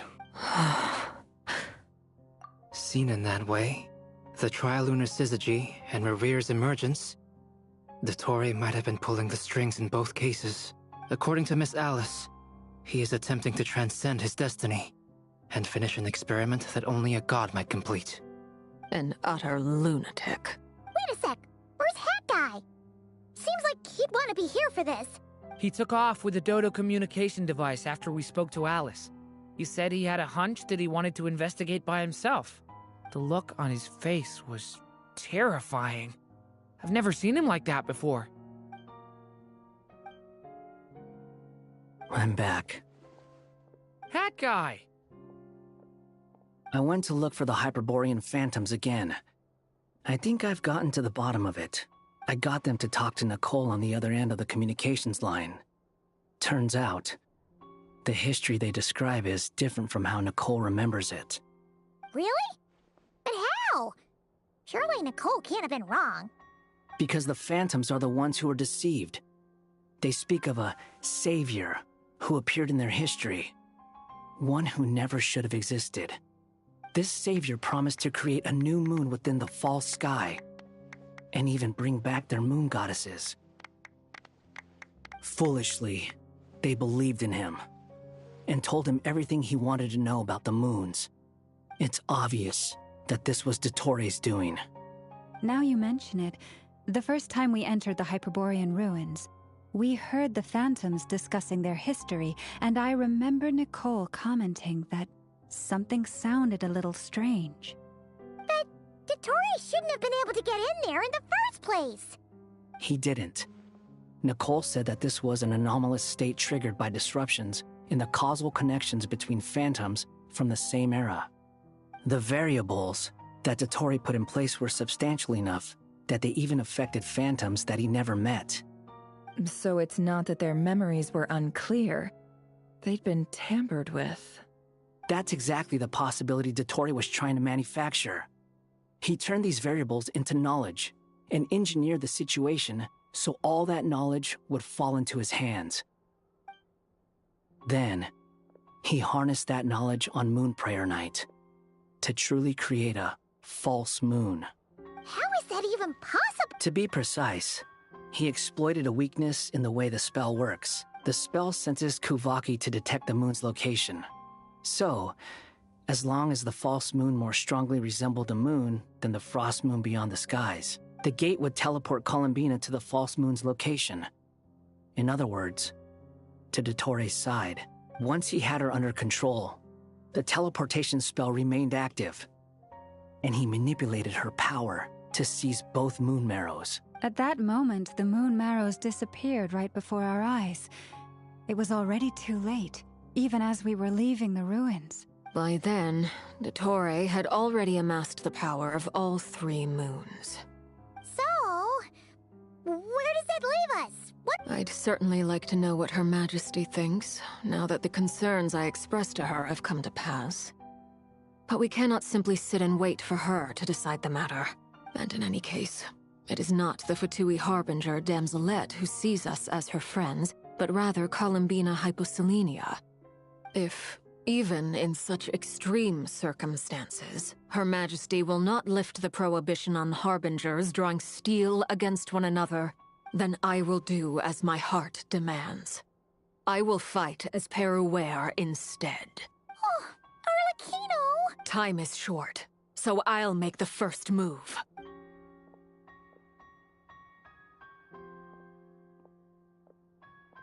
Whew. Even Arlecchino seems to be losing her cool now.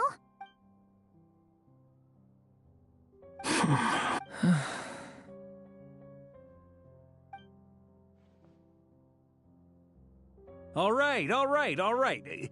Lose those dejected looks for a moment and let me get a word in. It looks bad, I won't lie. Very bad, in fact. So Dotori's pulled some real dirty tricks to gain the upper hand. For now. And yeah, it's to the point where even the mages say that his variables have affected destiny. I'm not so sure, though. Many have told me that Tevat's destiny is fixed, and that does appear to be the case.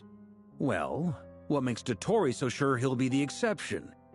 And since he was able to stack these variables, you of all people should not be discouraged, traveler from afar.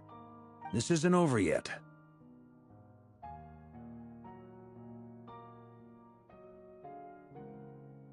And you're not alone in that. Everyone here does, whether they've spoken thus far or not. But none of us are the type to sit back and wait for the sun to shine again. That's exactly how a knight should roll. If they knock you down, you get back up and... Burke is right! This is far from over! Dotori's already way overdue a butt-kicking given his past shenanigans.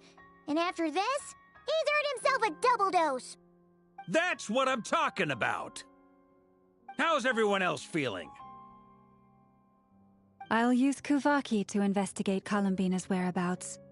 Leave the intel gathering to me. Aino and I will do all we can to support you. We will attempt to reverse engineer Dotori's actions and seek a breakthrough that way. Alice and Nicole are busy dealing with an emergency at Tevat's borders, so they can't return just yet. But they're both very angry about this. They've asked Albedo and me to act on the Hexen Circle's behalf and do everything in our power to fight back against Dotori. Are you ready then? We're going to have to conduct a lot of research, even in the early stages. I'll do my best. As for me, I'm pretty familiar with Dotori's... Nice! Looks like we have... I'll get in touch with Flints and Itlua. At the same time, I'll pass on instructions to the knights present in Nodcry to assist the Lightkeepers and other organizations in ensuring the safety of those living here. Yeah! That's it then. Good luck, everyone.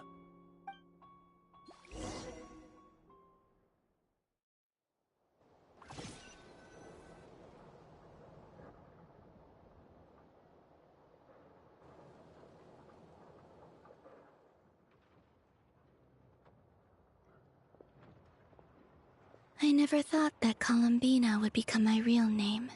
It went from being a Fatui code name to something my friends call me. And remember, come night or day, the moonlight shall always connect us.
Yeah!